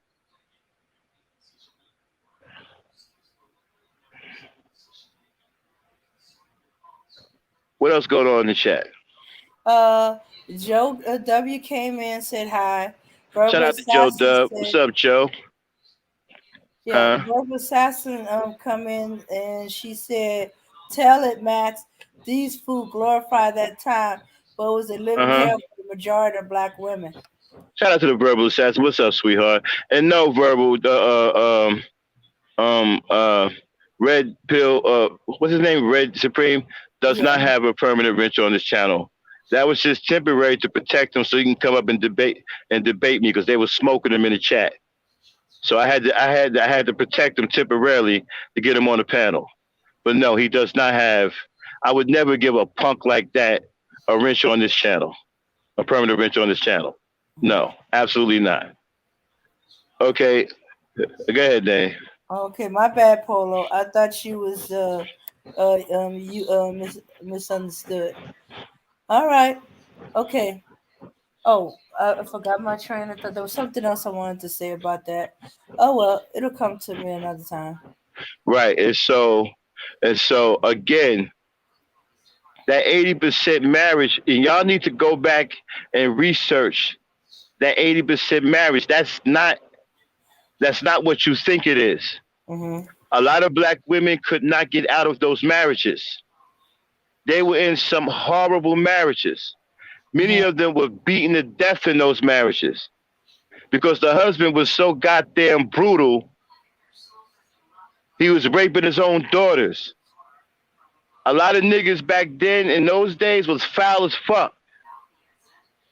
Mm-hmm. They Yeah. had no respect for their wives. They treated their wives like dogs. They constantly raped their own daughters. Mm-hmm. And the black woman had no rights back then. That's why she couldn't get out of those marriages. Yeah.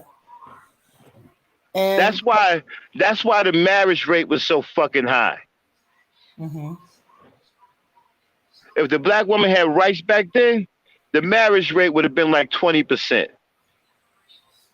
Mm-hmm.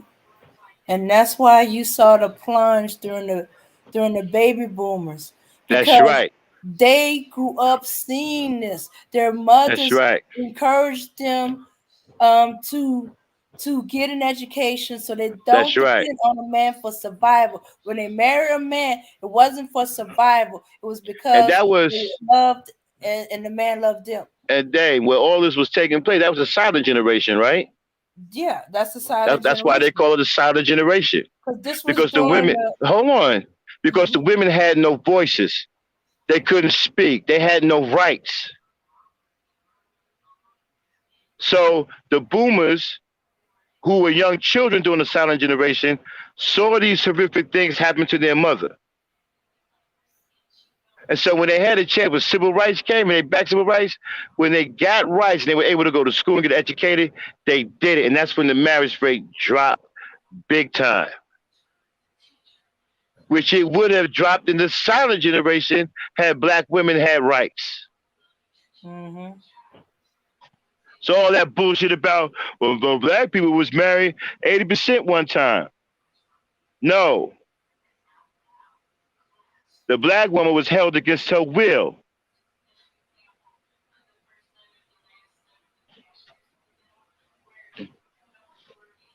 Yeah.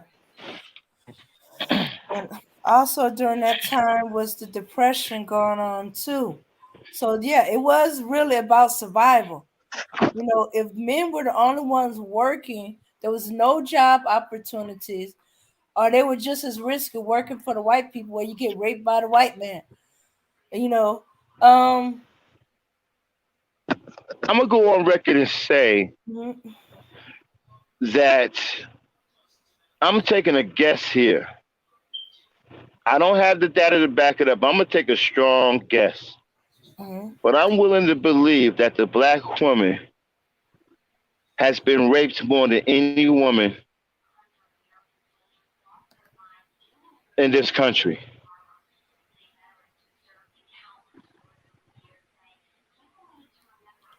I don't think there's another race of woman that has been raped and brutalized more than the black woman in this country.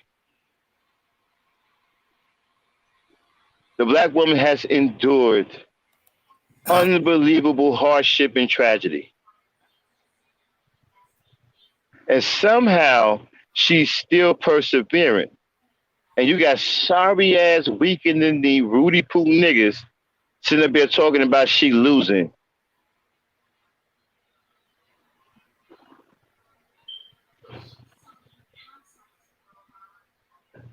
Go ahead, play it then.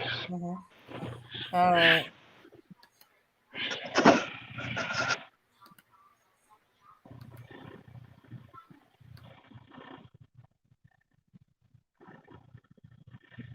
Her off at 15. They may marry her or send her off with somebody at 17 or whatever. Yes. But they've guided her and protected her to where even if they don't, okay, stop again. Somebody.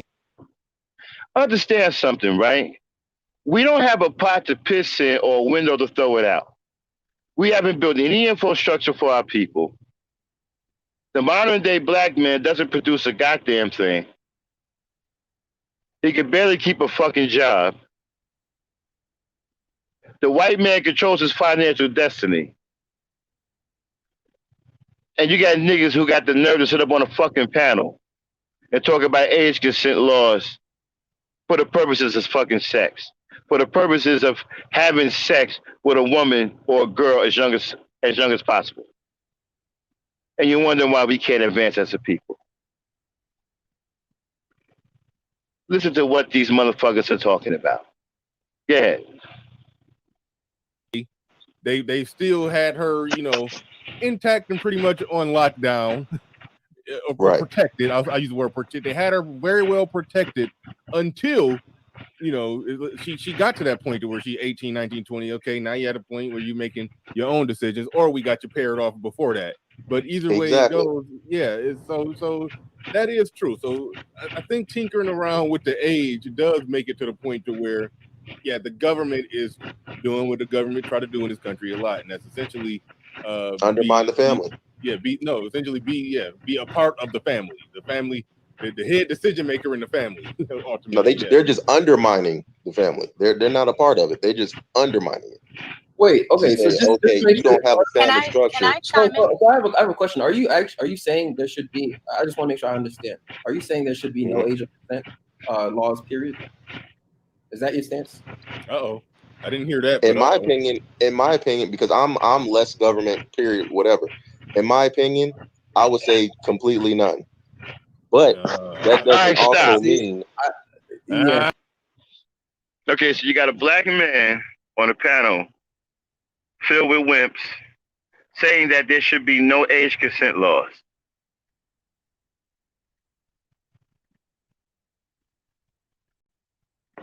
A black man on a panel full of wimps saying that there should be no age consent laws. I wonder how you think that's going to work. What do you think, Dane? You gonna say that until some idiot try to say that baby gave consent. But you see, this is what I'm talking about. You broken nagas. This kind of shit is dangerous for you to be listening to. You're already broken. You're already messed up in the head, right? You shouldn't be listening to this shit. This shit is poison and it's dangerous for you broken ass knockers. You need to be getting some professional help and stay out of these damn factions so you don't get worse or you end up doing something where you end up losing your life. Listening to an idiot like this can cause you to lose your life.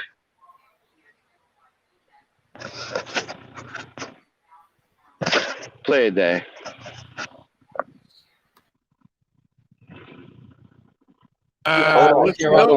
Listen. Time out. Hold on. No, because hold on, but because I'm gonna answer him straight up. Me personally, because I'm for less government, and you can't have that. You can't have it both ways. I would say yes, remove it all completely. Now, from a legal level, like you said, Bernard. Now, from a personal level, I'm not for going below certain ages as well. But he asked me, and that's my answer. I know, but here's the problem with your answer. When you put it at when you say that there shouldn't be an age, you just open the door for if somebody fails at doing the family thing properly, and that 12-year-old girl ends up getting taken advantage of, he shouldn't be able to make a case that it was consensual. That you shouldn't arm him, or you shouldn't disarm disarm the family of that 12-year-old from the ability to say that she didn't consent. That's the problem with you going to that far extreme. You see, I get what you're saying. If I had to put I would put the age at 16, personally. But I'm for less. Listen, I believe that the less government intervention, the more the family will return, because that's the way the world works. The less government interference you have, the more incentive you have for the family to return and say, okay, like with my whole financial abortion thing, you know how I get down, Bernard. I'm for less government intervention, because in the absence of government, you have a return to what was meant to be, which has always been the family structure and the cultural unit being intact. Once you have government, it undermines that, and it allows that to break down.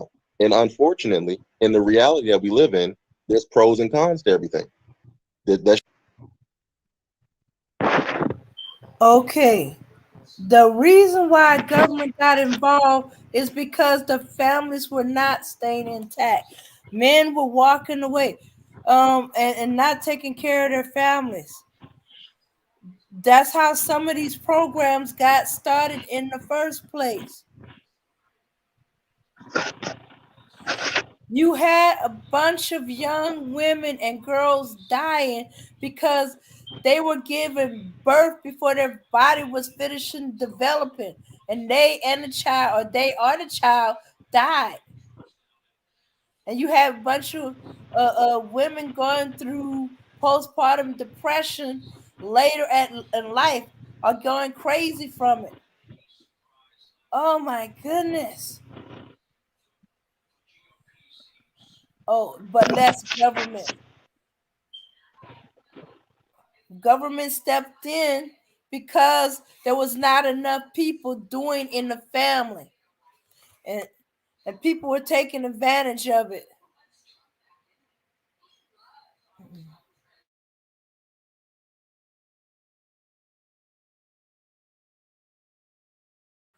Yeah. Hey, Charlene. Yeah. We're going over the bar. Bernard Riley age of consent discussion.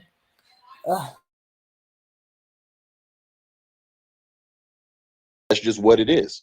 But I would rather see more family like, hey, no, we got to stick together. We got to watch our kids. We got to blah, blah, blah, blah. Because the government is not doing it, it would make people return and say, we have to do this like they always have since the beginning of time. That's what I'm saying. All right. Mike and Vince Perkins in the building. He says, well, they say, it's probably Mike. Shout out to Mike. He said, high school, when the 9th grade girls being talked to by seniors, man, see, in my high school, it was, I want to say a couple, but definitely one senior who I know flunked at some point growing up, So he was 18. He went to prom with a freshman. She was very okay. I'm not gonna go there. But anyway, that happened a lot. It was a lot of seniors, piping down freshmen. Yeah. So in high school, it's like anything's a go, but it is technically illegal. It is technically that illegal. happened a lot.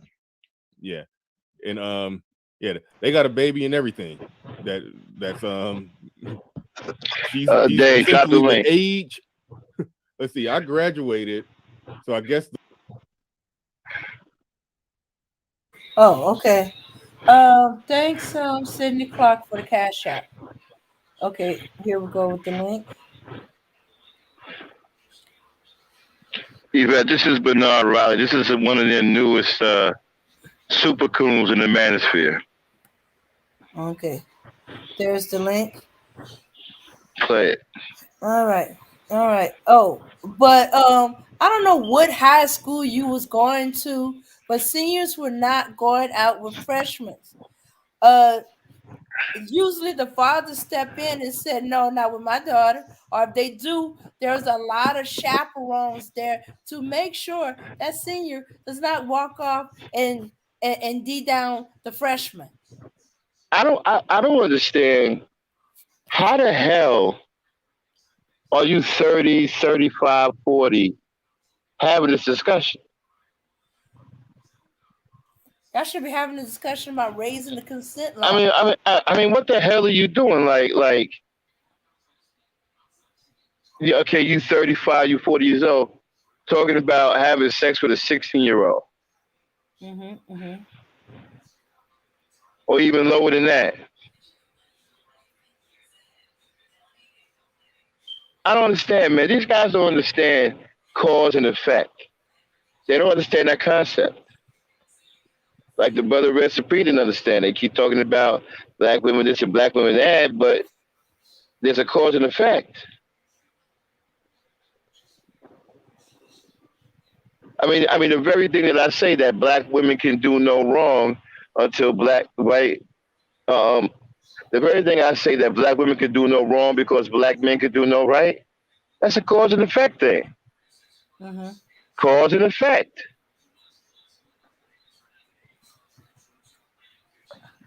Play it, Dan. Yeah. That sure there's something wrong in y'all school that y'all don't have enough fathers to prevent that or follow the girls around, or she didn't have no men in her family tree that were following them and stalking them on the prom. Right. And not only that, right, what kills me is this, right? They always want to blame something on somebody else. Oh, it's the government. Well, it was the family. How about you not be a piece of shit? How about you not be a pedophile? How about you not being a pervert? How about you not being a sexual deviant? How about you not being a piece of shit? How about that? How about we try to set us up here? How about we have an argument about that? How about we have a panel about talking about you niggas not being pedophiles, not being perverts, and not being pieces of shit? How about that? Think somebody called in? Sound like we got a call and somebody called in on the line. Oh yeah. I was just who is it again? Oh, Sid. Okay. This is Sydney. She gave us a cash app. Sydney. Okay. How you doing, Sydney? You can barely hear her, Dan.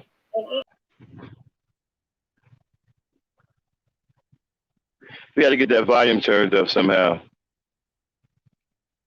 Hold on, Sydney. Let's see if we can get the volume turned up.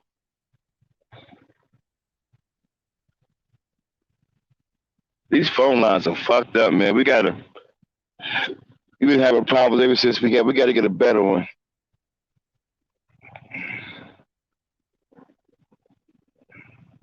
Dame? Okay, I think she's working on that. All right. Okay, hello. Shoot, I can't really edit my mic to. Wait, hold on. Let me see. Mic. All right, well, Dame's figuring that out. Yeah, and so my whole thing is we keep arguing about the government. We keep arguing about families. How about we argue about you guys not being fucked up? How about we argue about you taking some goddamn responsibility for your damn actions and not be a damn pedophile? You know, if you wasn't a goddamn pedophile, we wouldn't be having this problem, right? You know, if you wasn't a sexual pervert, we wouldn't be having this problem, right? You know, if you wasn't a piece of shit, we wouldn't be having this problem, right? You know? Okay. Is she on the line? Okay, Sydney, let's try again. I turn up my mic. You should be able to hear you. Yeah, I'm still here. There we go. Program tonight, what y'all having? And I wanted to tell you and Matt, y'all are correct on so much of what y'all saying. And from somebody that works in a hospital, I'm from Louisiana. Oh, well, Sydney, come back to your microphone. I can't hear you. Hello, can you hear me now? Yeah,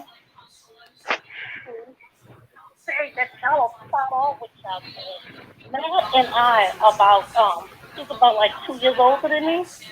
But I've seen so much and it was traumatizing growing up seeing older men. This is a solid generation. Used to beat women, cheat on, had multiple households. And one family would get left out.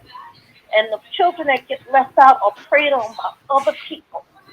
And then the boomer generation, the ones that went off to Vietnam, some of them was getting strung out on drugs early, and they didn't know what that stuff was. And then bad enough, the police was taking them, a lot of them, and killing them on a download. And then we got to talk about the women having babies by themselves or being beaten by themselves. I don't see women get beat to death living out here in New Orleans. Beat by men to death, their man, not the white man, but their man. And I just wanted to tell Matt when he's saying that, he is so correct. And I didn't mean because it was just like, I just hate seeing people say that that's not so. But what he's saying, and I don't know neither one of y'all, but he's so correct in everything he's saying.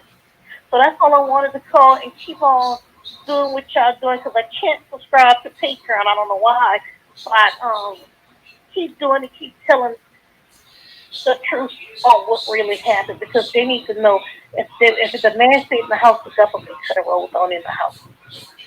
If the man took care of his home, the government could have rolled in the home. That's all I want to say. Thank you, Sydney. We really appreciate that, sister. Sydney. You're welcome. Shout out to Sydney. Oh, did you want to ask anything, Max? No. You know, just doing everything I can to help my sisters, man. You know, trying to get this truth out here. Yeah. Because we got a younger generation that kind of got a rosy-colored view of that past because 80% was still married, and now there's a high divorce rate. And I was talking to my aunt and what she went through her parents. Now, my grandfather didn't beat his wife, but he was womanized and he had multiple children. And you know what her mother told her. Hold on one second. No problem, Joe, man. You know you old school, man. You was rolling with me when I was in the beginning. You always had a wrench. You know, you were just gone for a while. We didn't know where you was at, so now you're back. So yeah, you get your wrist back automatically. Yeah, man. Joe Whitfield, man. Joe W, man.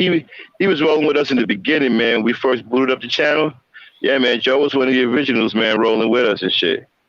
So you know, he's always been a mod. He just ain't been, boy. He just getting back. You know, he just started coming back in, but he has always been rolling with us and shit. You know, so shout out to Joe W for you know, returning. Trust me, our channel ain't new to Joe. Yeah. Joe was here when we was on some other shit, yo. Yeah. Right, Joe? Joe was here. We was fighting every night when we first started, man. It was a fight every goddamn live stream. You know what I mean? But nah, man. Shout out to Joe W, man. That's one of our original Mars, y'all. You know, he was just gone for a little while. He just getting back. Mm-hmm. Go ahead, y'all. Then. Okay. Yeah. And Miss Sydney, And we's here's the other thing, y'all. Trinity Time Travels. That's my peoples, y'all. Okay, that is my peoples, man.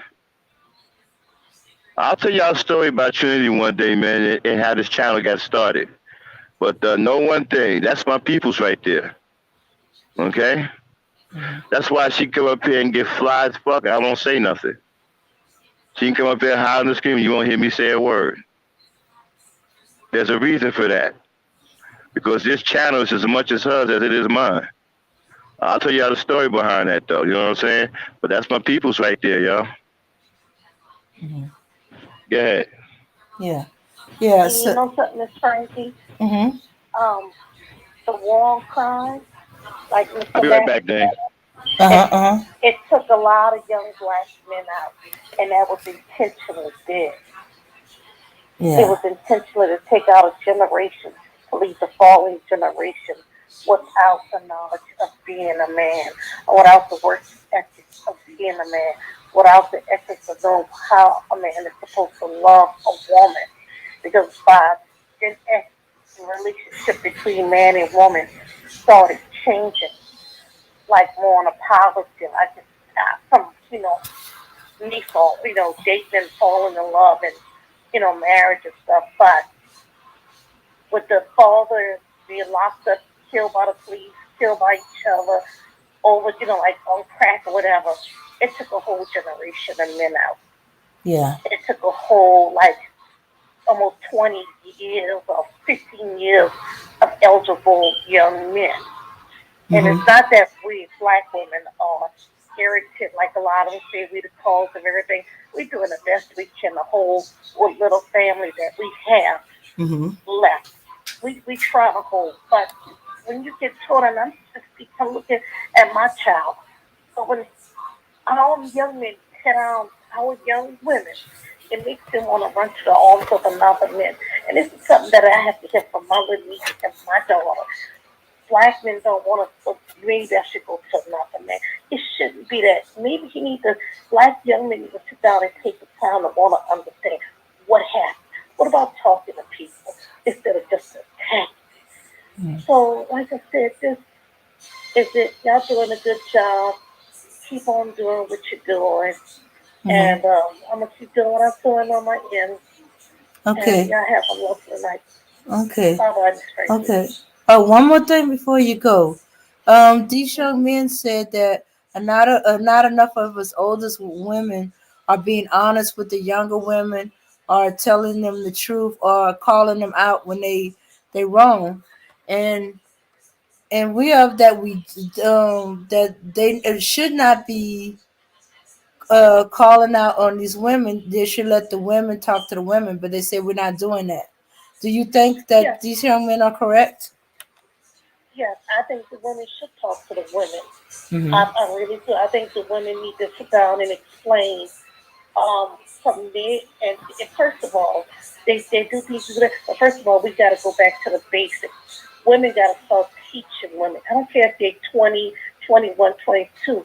We got to go back and go visit that 11-year-old mark. We got to do the correction on how etiquette, how to sit, how to eat, how they supposed to wear her hair. All those tattoos on you are not good. You're not supposed to compete with a man and being loud. You're not supposed to compete with a man if you walk like a woman, like a cat. Don't walk like a man, like with I'm gonna say like a mule. I ain't trying to insult no man out here, but a woman is supposed to be like a flower, it's supposed to be light, and that's something that they don't know and know how to do. And then another thing, a lot of them need to be taught um, having meals cooked on time. How to keep a house fresh and clean. It's just so many things that today's young women don't know how to do. How to hold a conversation without calling each other bitches and whores and a lot of young men need to learn how to talk to women without calling them my nigga or whatever. Even other men, just the different names. Call each other by your name. It improves a situation of unity amongst each other. And if somebody like, say, for instance, if you've met and maybe five other people in your chat was to put together, if we feel like we're gonna go in business or we're gonna do a small business, we can come together $100 a month and say we're gonna put this aside. We're gonna open a wash cereal. That's some kind of way that man, that woman, and maybe his friend and his lady friend, and maybe another couple. People in business do so when we turn this business over for that couple that's struggling, and maybe that man and that woman have some sense of pride because they have economics coming in, because economics do play a big part in a relationship and having a home. I don't know, did I lose you? No, I'm still here.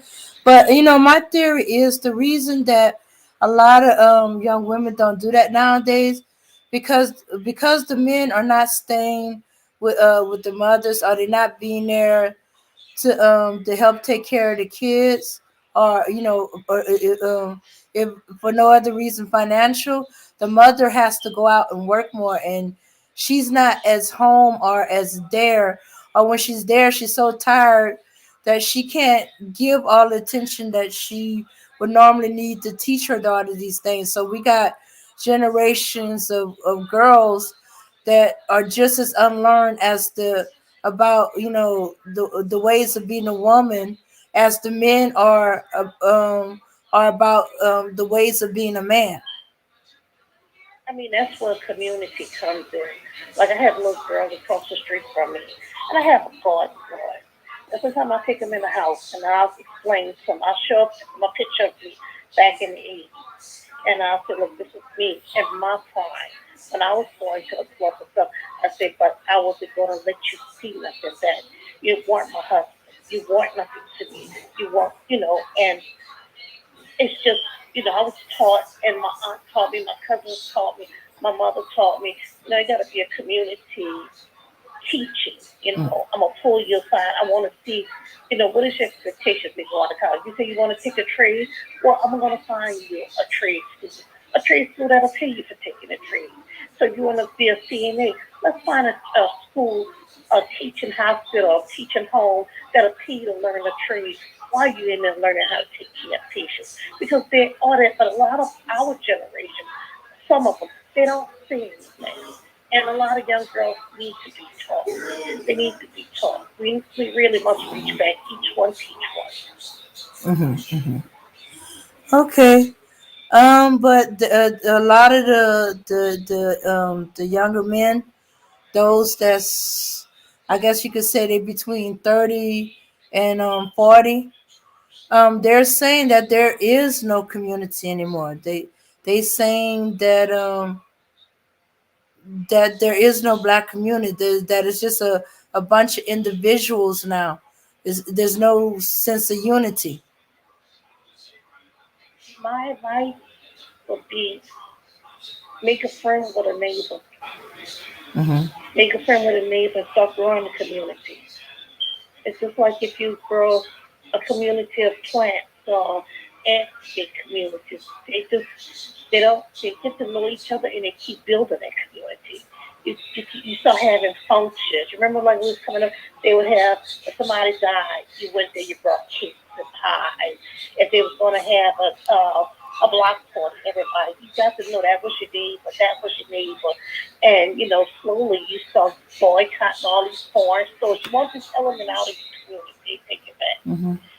And people sit out there and they monitor who comes in, who goes out. What are you doing after this late at night? And the thing is, children need to be taught to listen, not listen with an iron fist, but to have respect. And he's right. We don't have a community anymore, so we got to take it back. We have to sit down and meet as adults and see how to approach the situation. And like I was saying again, start businesses in our community. If we have a young boy and a young girl that's coming up, maybe we get together and buy an old building and find out how we can go about getting good. and sell that as a corner store. And maybe somebody, the children can go in there and run it and make money to pay for whatever projects for college or whatever, where they don't have to go work on somebody else's job.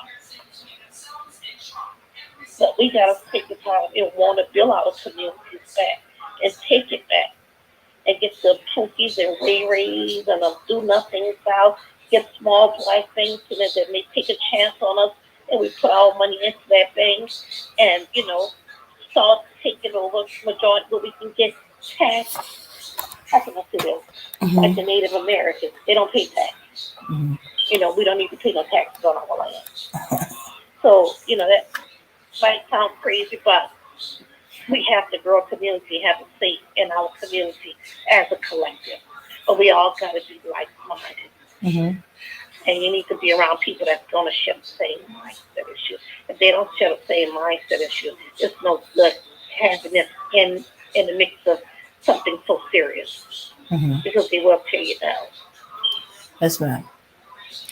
Okay, it's gonna be a rough road because the men saying they're not gonna they not gonna work the community because the black women has destroyed the community with their attitude, and that they're either leaving the community to go marry white, or they having nothing to do with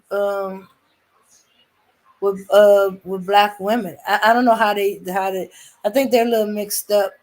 They either I thought they was just gonna look for the good ones or the ones that fits them best, but it sounded like they washed the hands of all black women.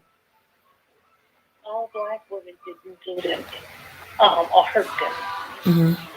And black women never had a black man swinging from a tree or call rape charges and still have most of them locked up in jail or made up charges.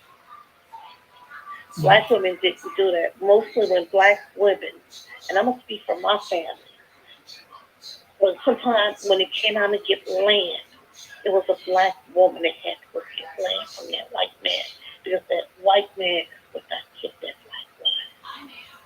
And it's happened a lot down in New Orleans. It's not that she loved him, but she had children and stuff at home that she needed to take care of. So that's like our land in our family before 1853. And they say black people took own land. But was my people married to white people? No, indeed. But sometimes was we raped by white men? Yes, we were. Am I fully black? No, I am not. Um, was my people raped by black men? Yes, they were. Did they have children for black men also? Yes, they did. They had children for both. You know, so black women is not the only one doing black men anything. Black men got to take a step back and see what do they need. Can I build with this woman? Let me talk to her. Let me see what's her mindset. Only thing a black man has to do is tell a black woman, I don't like how you saying that. Talk to her in a different way. Don't talk to her like one of your friends. Step back, approach her, look. I don't want you to let me. I want you to wear your mattress. Find a way to tell it to her, and how the younger generation talk. And then tell her, hey, look, I like to see, I like to see a natural face. Just different things. And maybe go out to ride a bike, do some things, do some romantic stuff. Go throw a picnic up. Do some things. Take on a trip. Give you a weekend trip. My money would cost $200. Just so they and find out. And when you start breaking ice with her, she's gonna know. But if you keep coming at her like is she a friend or a male friend, no, she's gonna resist it and she's gonna come back with that. And what's friends is. If somebody treats you like another friend, I mean like a dude, you're not gonna want nobody to do that. And I'm not saying it's all a black man's fault. I'm just saying find a way to make it way. We all have been damaged. But why go to your enemy? Okay. Oh, I'm sorry. I was just saying that the family members of yours that got involved with white men, a lot of them would consider them a race traitor. Yeah, I know that, but we're talking about outside Louisiana. Uh, that they were considered that these women who voluntarily got involved with white men and had children for them would be considered a race traitor and a bed wench. I hate to use that phrase. I know how insulting that is. I know. I didn't call them much. I Mm-hmm. didn't call a whole lot of things. Mm-hmm. Nothing I can do. That was before my time. Mm-hmm. But then some of it wasn't by law. Sometimes, like Matt was saying, some black women were held into captivity or bondage. Mm-hmm. And that's what I should have said. Yeah. I'll give it to you, but I Yeah. still control you. Mm. But what do you think of And they this don't. generation of women that's marrying and having a family with white men now? Do you think of them I as was. a wage trader, or do you they don't have that necessity of survival and survival of a family as a motivation to do this? I think that a lot of the women that are marrying outside of black men are tired of being hurt by black men. And why I say that? Because, like I said, me and Matt are about the same age. And a lot of black men used to shame black women and they say, oh, I struggled. And that, it's giving up. That stuff was sloppy. That stuff was good. Everybody in the locker room done had it. And, and it gets more and oh, shit, you get some hate. It's just stuff like that. Then you're staying with them, you're living with them for 10 or 12 years, they don't want to marry you. And a Mm. woman has a biological clock. And that clock don't feel good when it's running out. You don't have nothing. You want to be married. Mm-hmm. But they won't marry you and they'll marry somebody else. But then here comes Brad. Brad's going to take Brad a year about, and I want to get married. Now, whether the relationship is good or not, the woman wants to get married. But I would say stay with your own time. I'm just a person, I believe in marrying black, Mm-hmm. having my black men. Mm-hmm. Because I've seen for some time, because, like I said, you know, one of my great grandmothers Mm-hmm. was raped by an Italian man, and that was like around in 1920. She was Mm-hmm. already like taxes. She was Mm-hmm. raped by an Italian man. Mm-hmm. She went crazy. Mm-hmm. My aunt that was born, my great aunt was born, when she got 15, she ran away to Houston and never came back. None of my grandmother's children, but one was so black man. Mm-hmm. And that hurts my family until this day. We still cry about that because it wasn't love. Mm-hmm. So some black men need to stop with the bed mention and the stuff when they don't know what really happened. Mm-hmm. And then sometimes when they abandoned that black woman, she had, well, I ain't gonna say she had, well, yes, that's thing, you had no choice. If you couldn't hunt, you couldn't work, you didn't have no protection, you had to get somewhere. You can't keep their children. Mm-hmm. It don't mean they wanted them, but the man that they wanted is gone, the left. But then we know white people ran like that. Mm-hmm. We know they chased them out of here. They burned them out, killed them, scared them.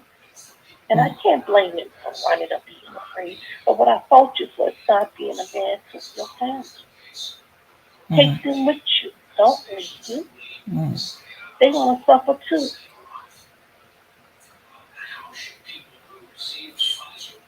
Okay.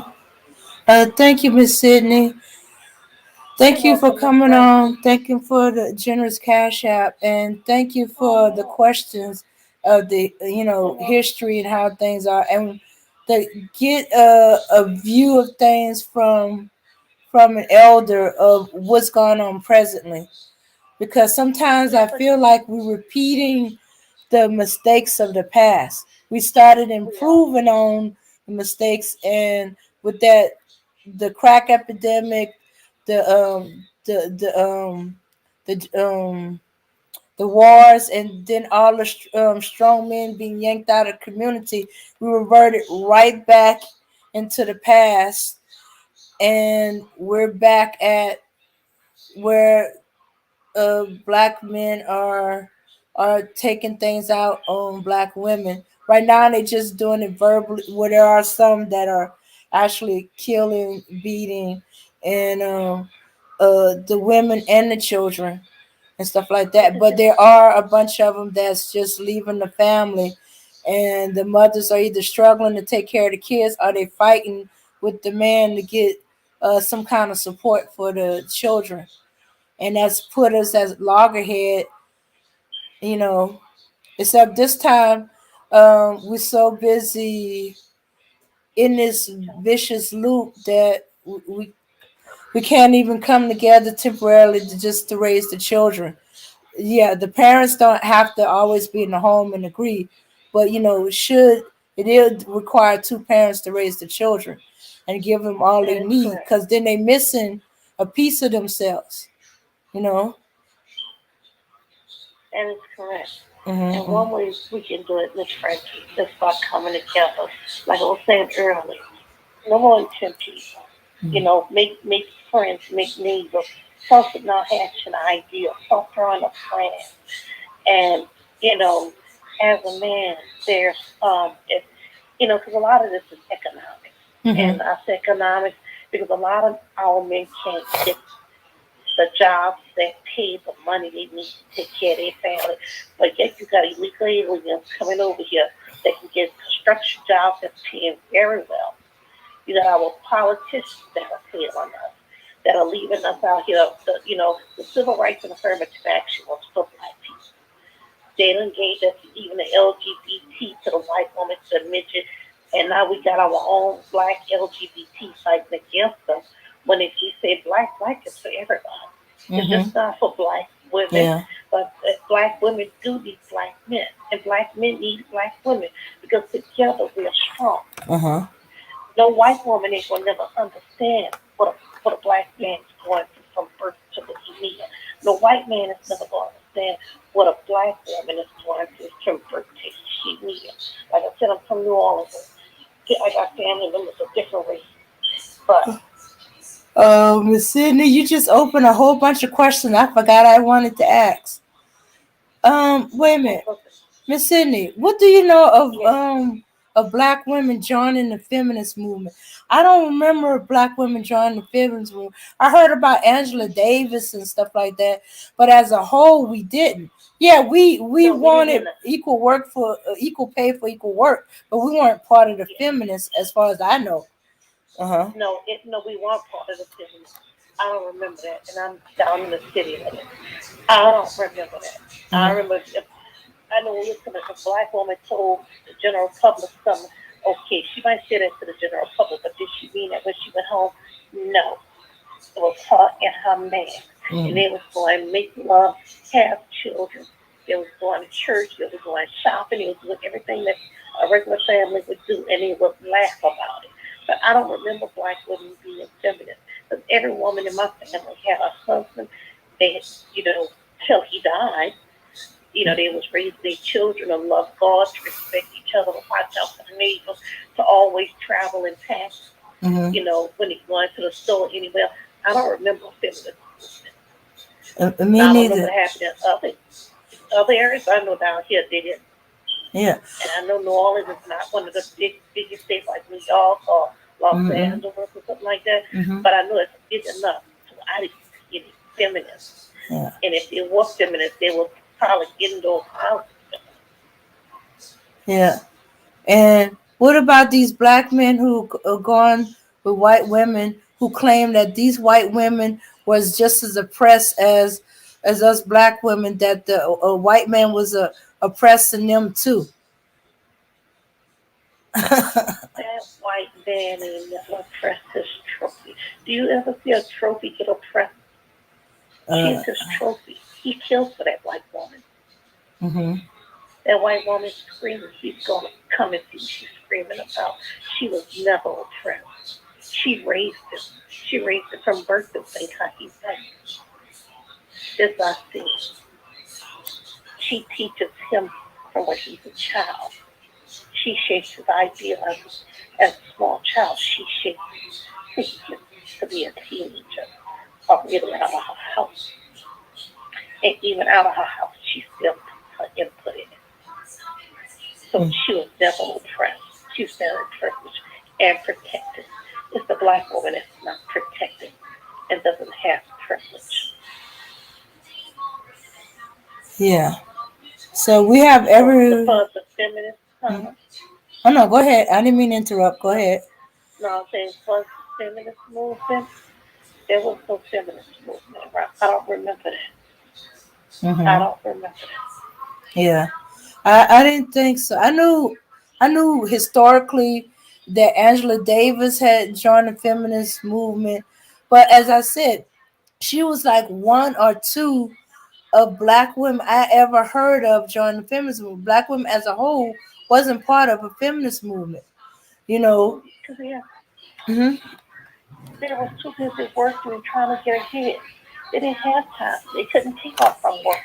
They couldn't abandon their children and say, I'm going to go join this feminist movement. That wasn't working for them. A lot of black women got married young.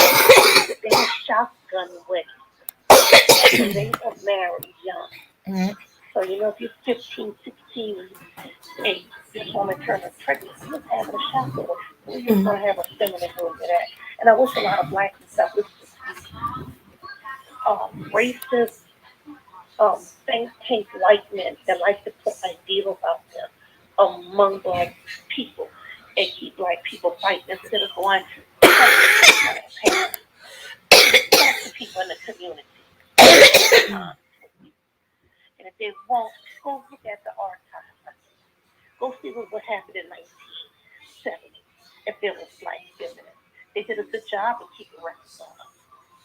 Go see what happened. Go see what happened in 1960. Yeah. See how black women would do what they men standing up with pride together. Are you okay? Yeah. Now the final question, and I promise it's the final question. Even if you say something that make me want to ask more questions, I promise it's the final question.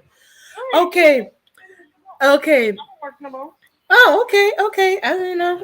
All right. So now they've been claiming that black women threw their black men and husbands out of the home for a welfare check. That is so not true. A lot of black women, if the man didn't have a job and the woman depended on the welfare check, and he didn't have a job to bring enough together, they already knew. And I'm going to tell you that because during this time, my mama got food stamps. Let me give myself an example. My family. When my mom and my daddy would go get food stamps, my daddy would sit in the fish truck. And he would tell my mom, he said, when you go in there, tell him I don't live in the house. And my mom would say, yeah, I understand. He said, I'm telling nothing about this. As soon as my mama would walk out the food stamp office with the stamp, my daddy would bring the last one, all three of them. And we would go to the nearest grocery store and we would get so much groceries and other stuff. And when we throw all this stuff up in the house, my dad and my mom would take us on the lakefront and take to a box of church. So that's a lie. Black women didn't so that black women came back to the house and she took them out. Why she kept this pregnant? She was pregnant out of food stamp office. So yeah, and they know because the white men were not just like that. They would get their own retarded, drunk brands on the job before they get it to black men. So that's why I used to die. And then some black men were too drunk to even work and wanted to fight. And that was the very few of them. But for the most part, those that didn't have a job was being discriminated against. And the only way that woman could feed all those children and herself and that man and keep Section 8 was to go and tell him he don't live here and hide his stuff. And when they left, she put his stuff back. That has happened to a lot of people out the line. And I've seen it firsthand. And that's why we used to tell our story. Instead of them just running around and not asking. And just saying this and saying that. We put it out. I seen it with different women, and then men would come right back and they would have beer and they would drink and eat. And he would tell them thank you. And they say, you know, I love you. You're not going nowhere. So all those men and women still together to this day. That's what those men need to ask themselves. All those men and women still together to this day. And if the man is telling them that, is he a complaining man? Because anybody complain a lot, nobody's not going to want to stay around. Yeah. All right, Miss Sydney. I'm talking too much, Miss Frankie? No. Thank you. You know. You're welcome, Miss Frankie. Well, whenever you want some Friday matinee, just give me a call. Okay. All right. Thank you. All right.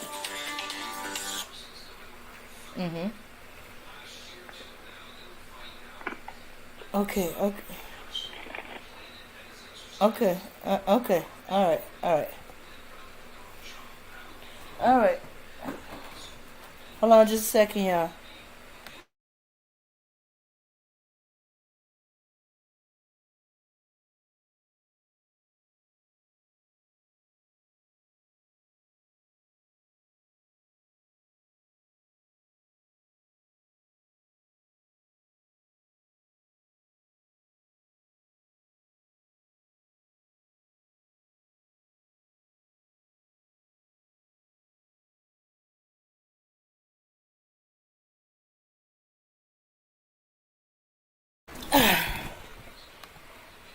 All right, sorry about that, y'all.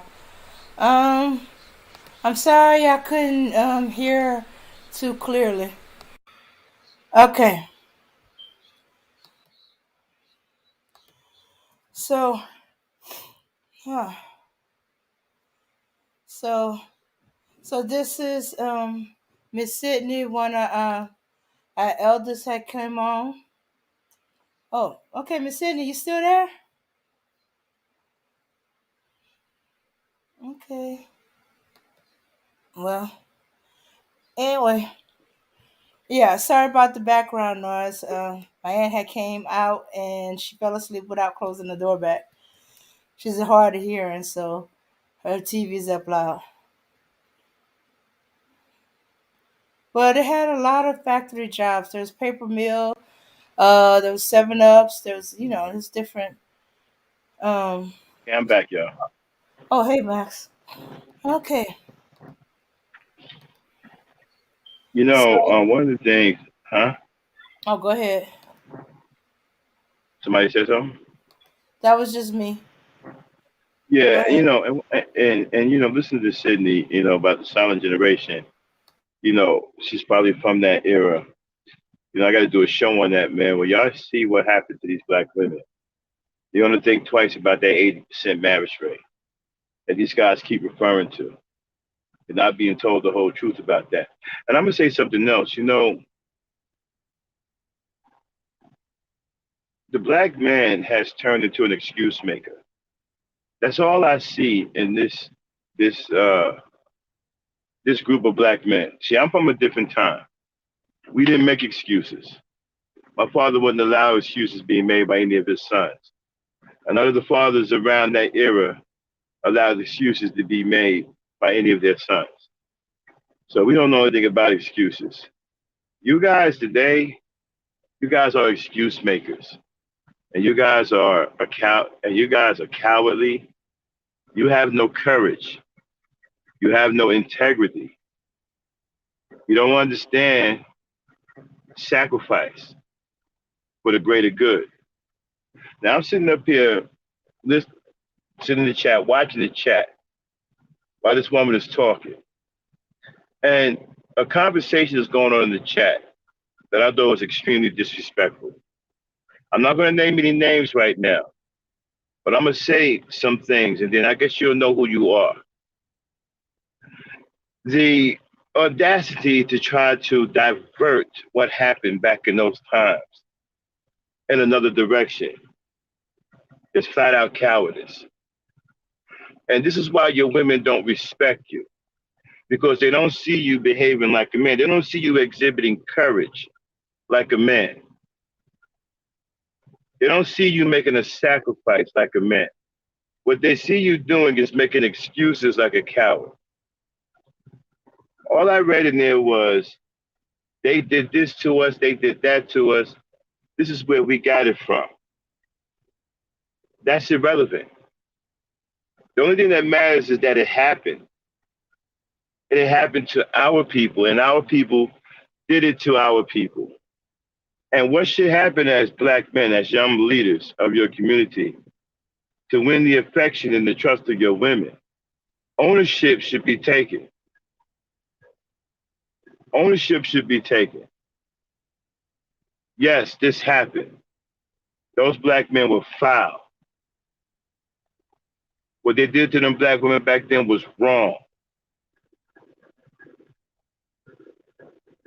And then you back it up by teaching your young sons and raising teaching your nephews and raising your young sons to be men of integrity and honor, so that this sort of thing doesn't repeat itself.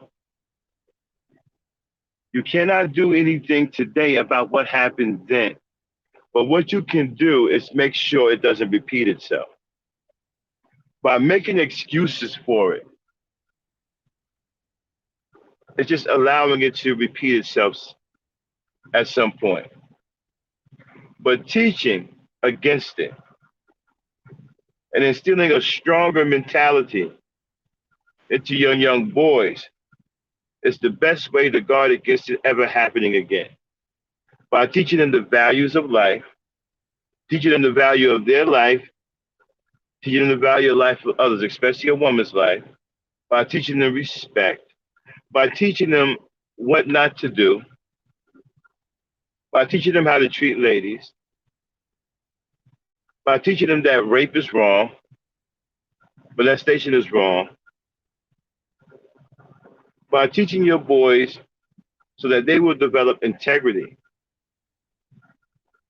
so that this thing will never ever happen again. All you guys are trying to do is minimize what happened to our women, what happened to our great grandmothers. You're just trying to minimize it by putting the blame elsewhere. That's what I saw in the chat. I saw a lot of blame going elsewhere. I saw no ownership being taken. I saw no leadership in the chat about this particular situation.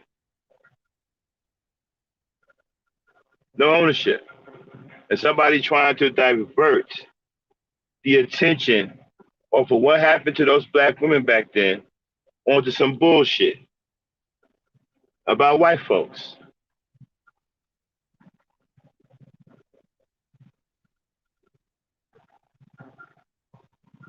At some point, the black man is going to have to take responsibility for his decisions and his actions. But you guys won't let the black man take responsibility for his actions and the decisions that he's made. That's why today the black man is weak and he's a loser, because he has no integrity, he has no honor, and he has no mental stability. He has no emotional strength, because he's an excuse maker.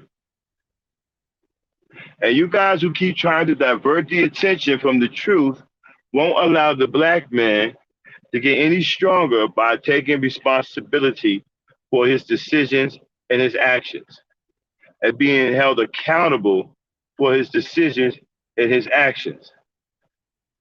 Every time a situation like this comes up, you guys divert the attention elsewhere and make it okay for the black man to commit horrible acts against women.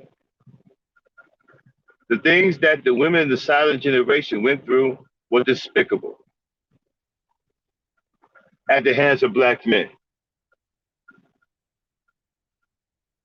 It doesn't change because you want to divert the attention of white people.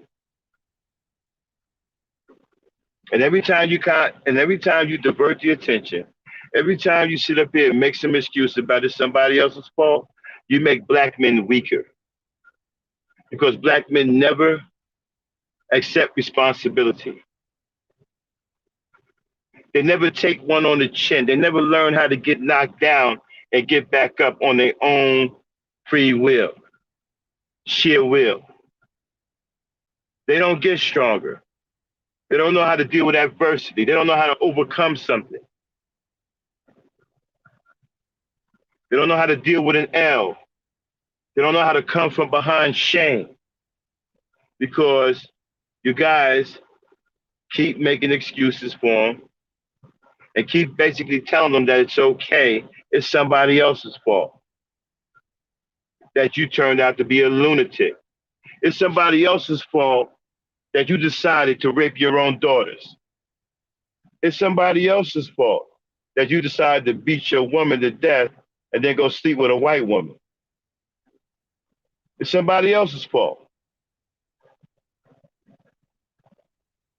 And the more you keep making it somebody else's fault, the weaker you make black men and the more you make black women distrust black men. Because let's just face it, she don't see any manhood in you. What she see is a weak excuse maker. She don't see any strength in you. And that's all you guys do. Is just make excuses for the atrocities that black men have committed against their own families. One fool got up here and tried to excuse it by saying all races of men harm their women and children. Now I got somebody else in here making an excuse talking about it's white women's fault. When will the black man accept responsibility for his poor decisions and his violent behavior towards his women and children? When will the time comes where it won't be nobody's fault but his, because he was the one who committed the acts of atrocities against his women and children? When will it be his fault? Because every time these situations come up and we clearly point out that the black man was an absolute savage against his wife, he was a rapist against his daughters, he was abusive, he was a swirler. When we point all of these things out, and they're irrefutable, it's always, it's the white man's fault. It's Becky's fault. It's Ricky Ricardo's fault. It's Charlie Brown's fault. It's Captain Crunch's fault. It's Count Chocola's fault. It's Peter Pan's fault. It's Mickey Mouse's fault. It's Snow White and the Seven Dwarfs' fault. It's everybody's fault but the black man who is committing acts of atrocities against his women and children.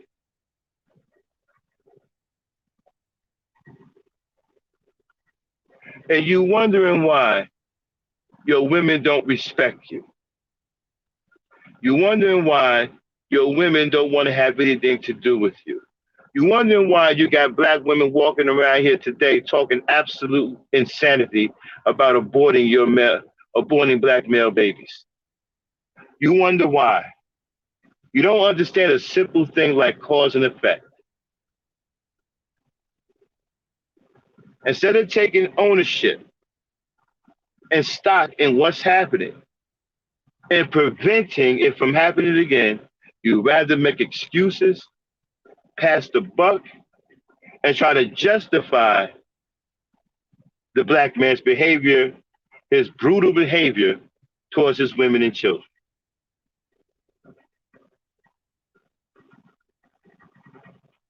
And you wonder why they don't want to have your babies anymore. You wonder why they don't want to reproduce you. And you got the nerve to run around here with some fake outrage talking about, did you hear that they said abort male black babies? I'm not surprised. Apparently, you're the only fools walking around here with blinders on. I'm not surprised they're saying that. Because you guys have made excuses for so long, it's become normal to you. You don't think anything's wrong with it. So when you make excuses and someone calls you on that, you think there's something wrong with them.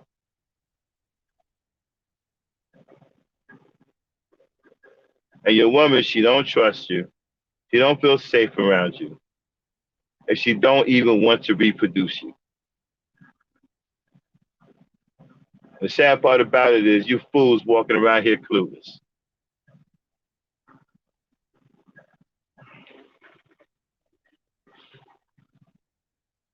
I yield the mic. Okay. I'll be right back, Dame. I'm frozen. Did y'all hear all that? Yeah, we heard all of it. I'll be right back. So, okay, so we're hearing from an elder. I'm sorry about the noise. I so tuned out my aunt's background TV noise. I keep assuming that because I don't hear it, everybody else can't. I be not realizing how powerful my mic on my computer is. Okay. Maybe when we do the playback, we can do the volume louder so y'all can hear her. I'm sorry, I might do to hear her her answers to the questions. Yeah, so that was Miss Sydney out of New Orleans. Yeah, so some of the things she said as pertaining to around New Orleans and stuff like that, she'll constantly say. But we heard about the so-called myth of the black women kicking the man out of the home, and you hear her say that, hey, the black men was in on this. We've been saying that. I remember it, and you don't say nothing about the man. He ain't in the home. It's happening so often. White people, No, they I think disagree. mm-hmm. One second. No, I disagree, Kendall. By teaching our people that their negative behavior is wrong and is not tolerated, will help them grow and help them get better. Not teaching them where it came from. You can teach them where it came from all you want. But if you don't teach them that it's wrong and that they shouldn't be doing it, then they'll never correct themselves. We need to teach our people that these types of things are wrong and they shouldn't be doing them. Period. And we don't do that. You guys make too many goddamn excuses. You play the blame game. Everybody did it but the black man. The black man's in here raping his own daughters, knowing he got a wife that has no rights.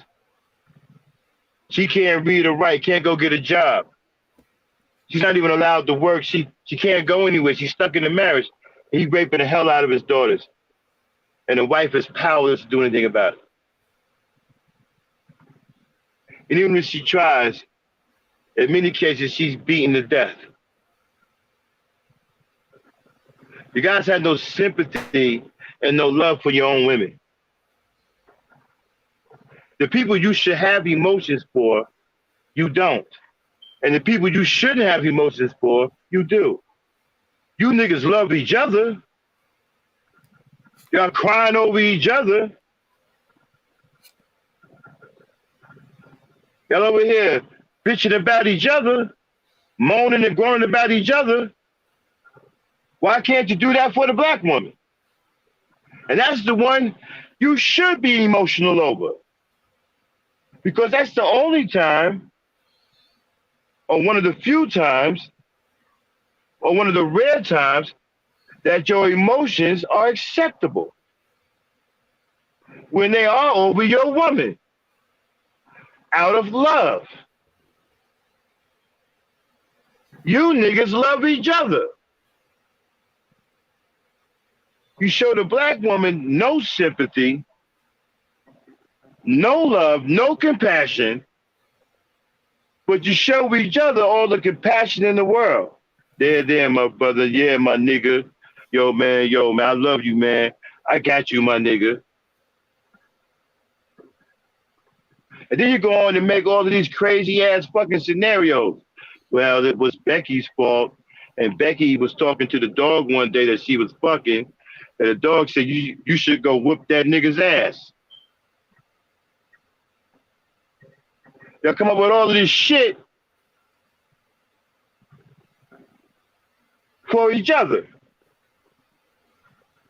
You won't defend the black woman, but you'll defend the hell out of each other. Especially when it comes down to situations like this. A black woman in a marriage has 3 children. God forbid all 3 of them are girls. The father's a sexual deviant, a pervert, a rapist, a pedophile. She can't get out of the marriage. She has nowhere to go. She has no skills. She can't read or write. She's not allowed to work. She has no rights, period. No one will take her in. So she has to sit there and endure her daughter's being raped. And you niggas got no sympathy for her. You got no sympathy. You got no compassion. But let one of you niggas break a nail. Let one of you effeminate niggas break a nail. Then all hell breaks loose, right? Oh my God, he broke a nail. Somebody get his lipstick. Anybody got an extra tampon? All that compassion for dude. You guys, you know what, man? Y'all whole system mentally is effed up. Your wires are crossed. I have never seen a group of men like this before in my life. You have absolutely no love for your women.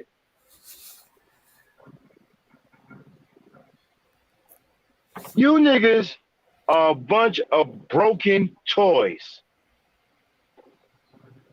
Toys that no longer work, but are still in circulation. You the wind-up doll with a broken winder.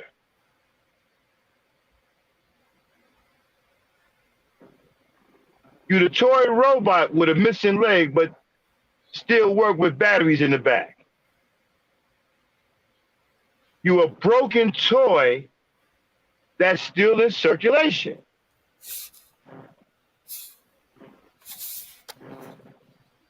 The shit that I hear y'all say is disgraceful. And you call yourselves men.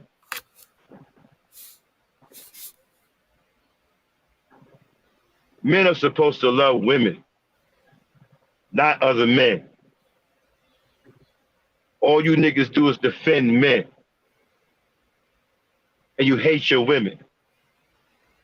You have black women out here going through all kinds of atrocities and enduring. And you have no sympathy or compassion for them. You want to blame somebody else when you're the one committing atrocities against them.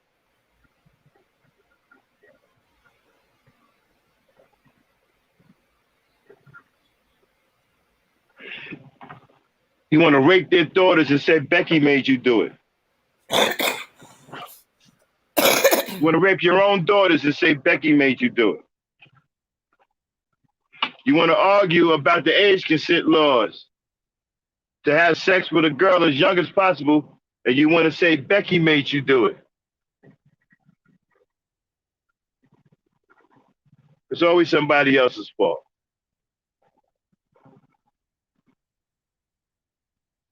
You come over here with this pseudo shit about we got to go back to, man, nigga, we know all that shit. But what are we going to do about the niggas who are committing atrocities against black women and children?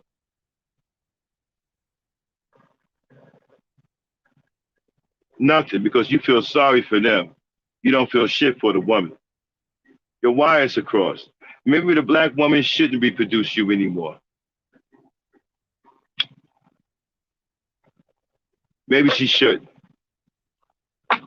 Because your wires are crossed. Your wires are fucked up. You're wired wrong.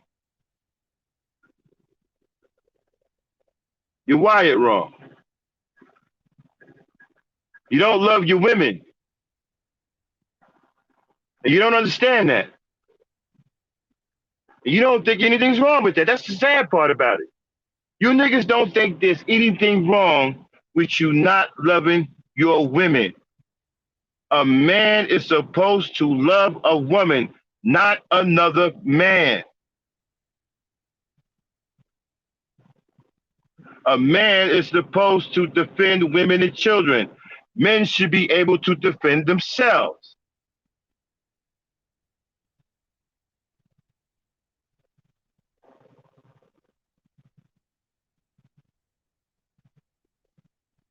You guys are a bad crop of black men. You're a spoiled crop.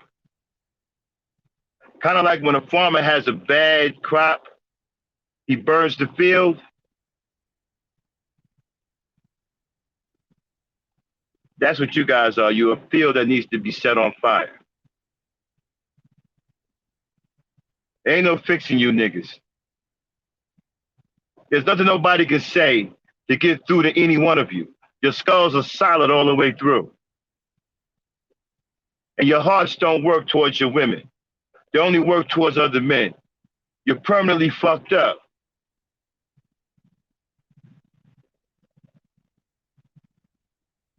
Maybe the black woman shouldn't produce you anymore. Maybe they're on to something. I yield the mic.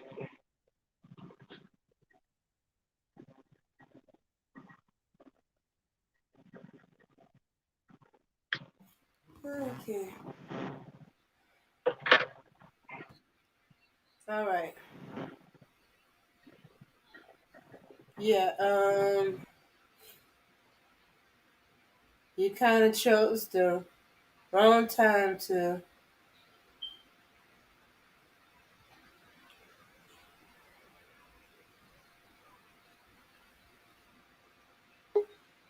say that, because this is an elder, and just like you heard me say, Miss Sydney, you do respect for the elder, even if you don't agree with them. You respectfully listen and keep your comments to yourself. And you cannot refute her facts. She lived them. She was there. She heard the story, saw the pain in either in the women in her family or the women surrounding her when she was working in the hospitals. So just because you don't like what was said, don't mean it wasn't true. Hmm. Yeah, I think what it is, you became what is you're so busy trying to hear positive Hold on one about second. black men, because the world outside of Dave, can you hear me? looks down on them. That Can you hear me? yeah, Hold on one second. Let me answer Kendall. You correct the behavior by telling the person that the behavior is wrong. That's where you start to correct the behavior. Telling them that the behavior is wrong. And telling them not to repeat the behavior.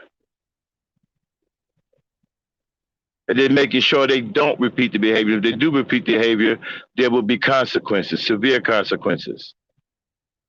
That's how you correct it. But making excuses for atrocities that was carried out at the hands of black men is a disgrace. You guys don't know nothing about being a man because you're not men. Men accept responsibility. Men sacrifice. Men know when there's a good time to take an L and know how to recover from that L. The silent generation is a big L for black men.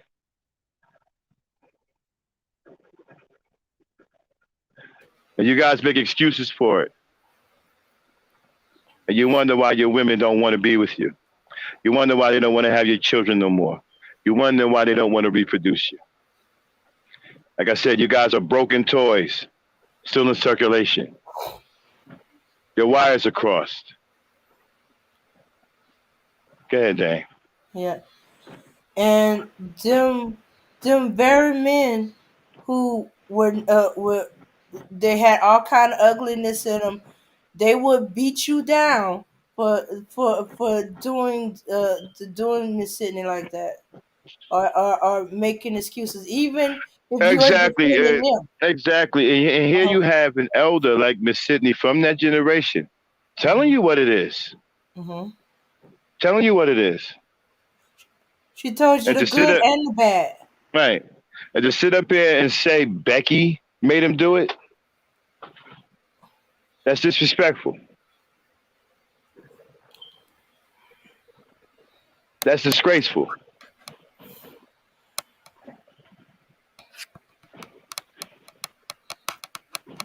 I'm getting to the point, man, where I'm starting to hate you niggas. You ain't a part of my generation, and you ain't no man to me.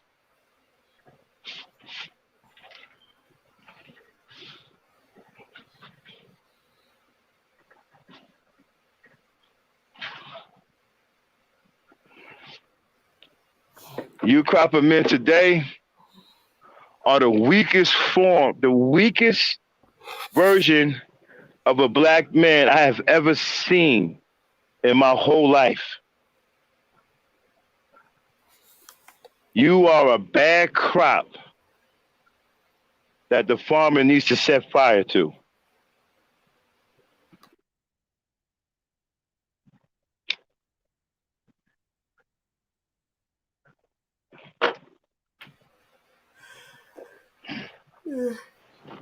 Mm-hmm.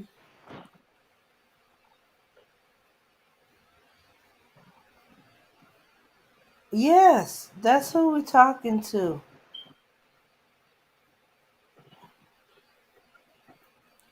But Well, Kendall, now that you mention it, I am talking to you. Who else would I be talking to?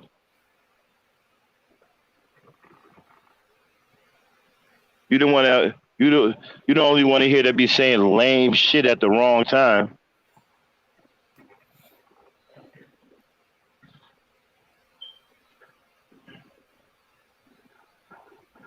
But it's okay, Kendall, because you are a representative of the low life crop of men that's out here now.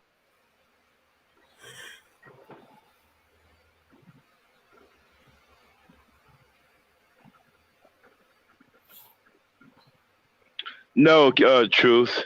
He's trying to influence you. Truth, you need to watch out for him, okay? He has an agenda. Reason why I don't really do nothing to him and I gave him his wrench back is because I want y'all to learn. I want y'all to see for yourself what a fraud is. At some point, you have to learn what is a fraud. A lot of y'all don't know what a fraud is. A fake.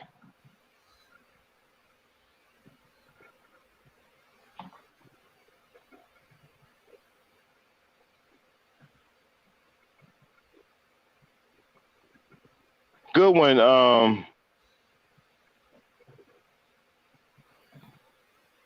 Good one, Maria. That one too.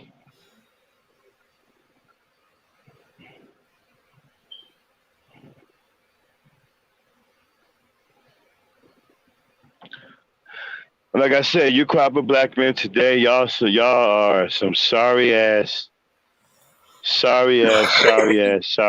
dudes, man. Y'all don't even love women. Kendall, your generation loves men.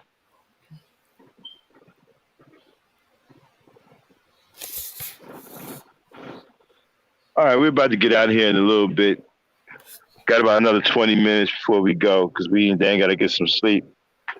So we didn't get a chance to finish up the Bernard Riley. Then we'll probably do it some other time. But thanks, Sydney, for calling in. Mm-hmm. And I just want to say, man, you know, we're going to do a show on the silent generation. Kendall will probably be in here blaming it on white people. Okay?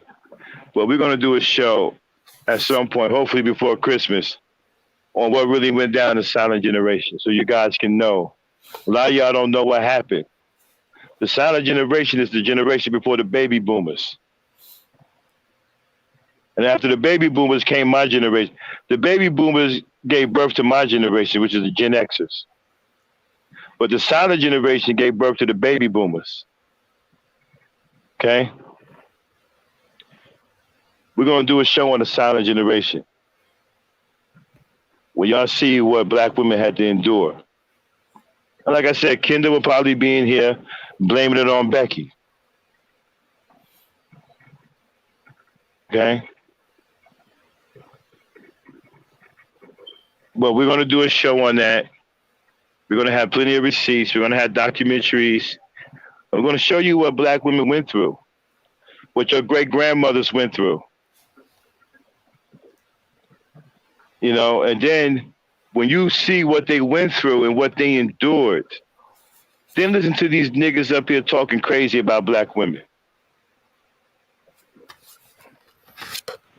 And how people just try to blame everybody else except holding the black man responsible for the atrocities that he committed against his women. This is another reason why I won't blame black women for shit.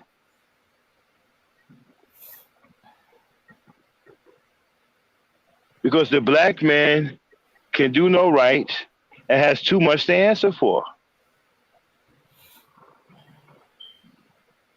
Too much. You got a debt out there, bruh.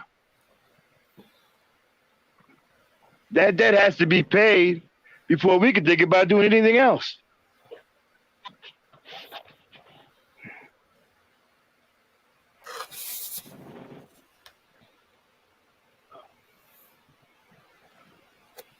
So look for our show about the silent generation. And me and Dan, we'll get that together at some point. Hopefully we can do it before Christmas. You know, if not, we'll definitely get it to you after Christmas because we kind of booked up. We got a show on Friday. And don't miss the show on Friday, y'all. It's going to be a big one. It's the East Star Nation, which is us, versus the Red Pill Rage guys. You know, opening the floodgates. That's the title of the show. It's already set for Friday, okay, at 6 o'clock. It might get pushed back to 8, depending on what time I get off work. But that's going to be a big show. And then me and the Thunder Queen, then me and the Thunder Princess will be on Ladies' Night because Dame will be working. And then we got another show that we got scheduled that we haven't gotten around to yet. So we kind of booked up on shows. We'll try to fit the silent show. Hopefully we can get it in before Christmas of the silent generation. If not, we'll definitely do it after Christmas. Probably, actually, we might not even get to it till next year, which would be in January. So, but we'll get it done. We'll let you know when the show is coming up. But in the meantime, Dame, Give us your final before we get out of here. Okay. So we were blessed by an elder that was there around the time the solid generation there. Exactly. See the boomers And and let me give. cut you off. Mhm. I'm sorry. But yeah, shout out to the elder Sydney. You notice what she said? She said the Black Knight was right. See? Don't nobody be bullshitting over here. Okay? And she came from that generation. She lived in that generation. Mhm. You niggas don't even have any respect for that, man. You know, the conversations I heard you two niggas having, Truth and Kendall, while this elder was on dropping this knowledge on us, was extremely disrespectful. And Truth, I know you're a young guy, but I want you to know what it was. It was disrespectful to have that kind of conversation in this chat while we had a real live elder from that generation dropping some serious knowledge on us. Somebody who lived through it. She should have had our undivided attention.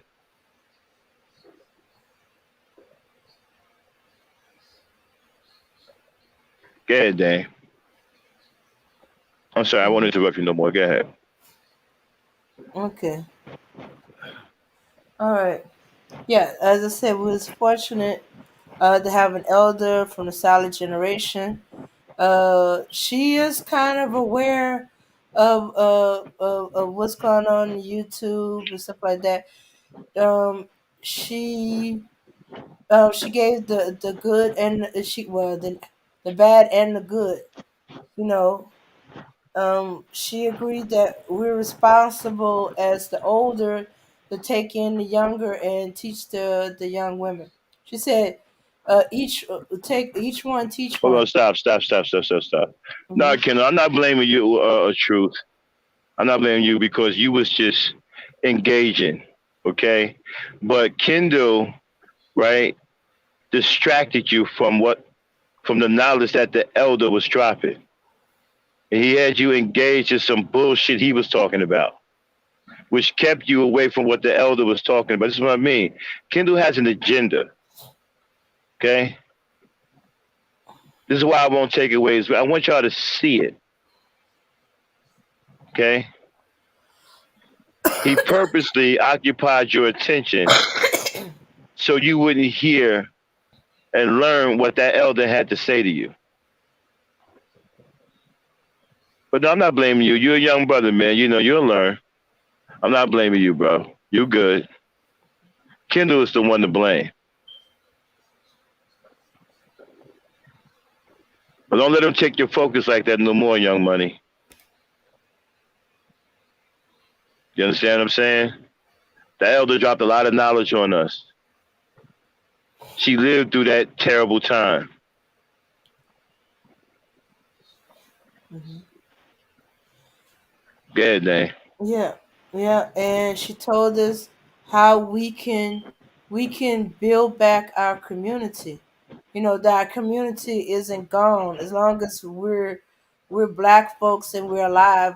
The black community lives, and how we can build back some of the stuff that they did to build the communities, even if it was taken away, torn down, or sold by the younger generation that just didn't get it.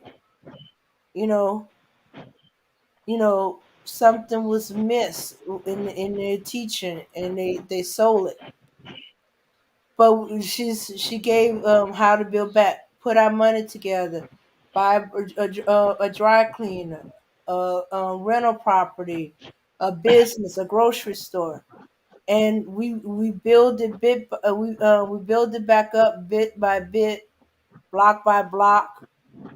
And as for those that said that there is no community, that means you ain't got to know your neighbor. Get to know at least one of your neighbors, you know, and then y'all each get to know another neighbor and another until y'all have the whole block. and then the whole sector and the whole city if necessary. But it got to be done. It could be done. We can't just do it in one big gigantic bunch. We have to take it basically a bite at a time. And it's not Yeah, going to and be easy, but it can be done. right. All right, then. We don't want to go on too long. And truth is, don't worry about it, bro. It's not your fault. You're a young brother, man. You're still learning. Kendall's much older than you. He knew what he was doing. I don't blame you. I blame him. Okay? So don't even worry about it. You're good, bro. All right, y'all. This is the Ebony Star Network. We're getting ready to get on out of here. Again, we got a big show coming up Friday. East Star Nation versus Red Pill Rage. Should be a big one. Opening the floodgates. And then me and the Thunder Princess will see y'all on Ladies Night. Dan will be on assignment working for the government. Getting that government cheese. And I will be back with a gin culture this Sunday. My gin culture this Sunday gonna be powerful, y'all. You ain't gonna want to miss it. All right. And so, Dame, get us queued up with that big business on the way out. All right, it's done. All right, y'all. Peace, power, and unity. We'll holler at y'all. See y'all on Friday. Peace.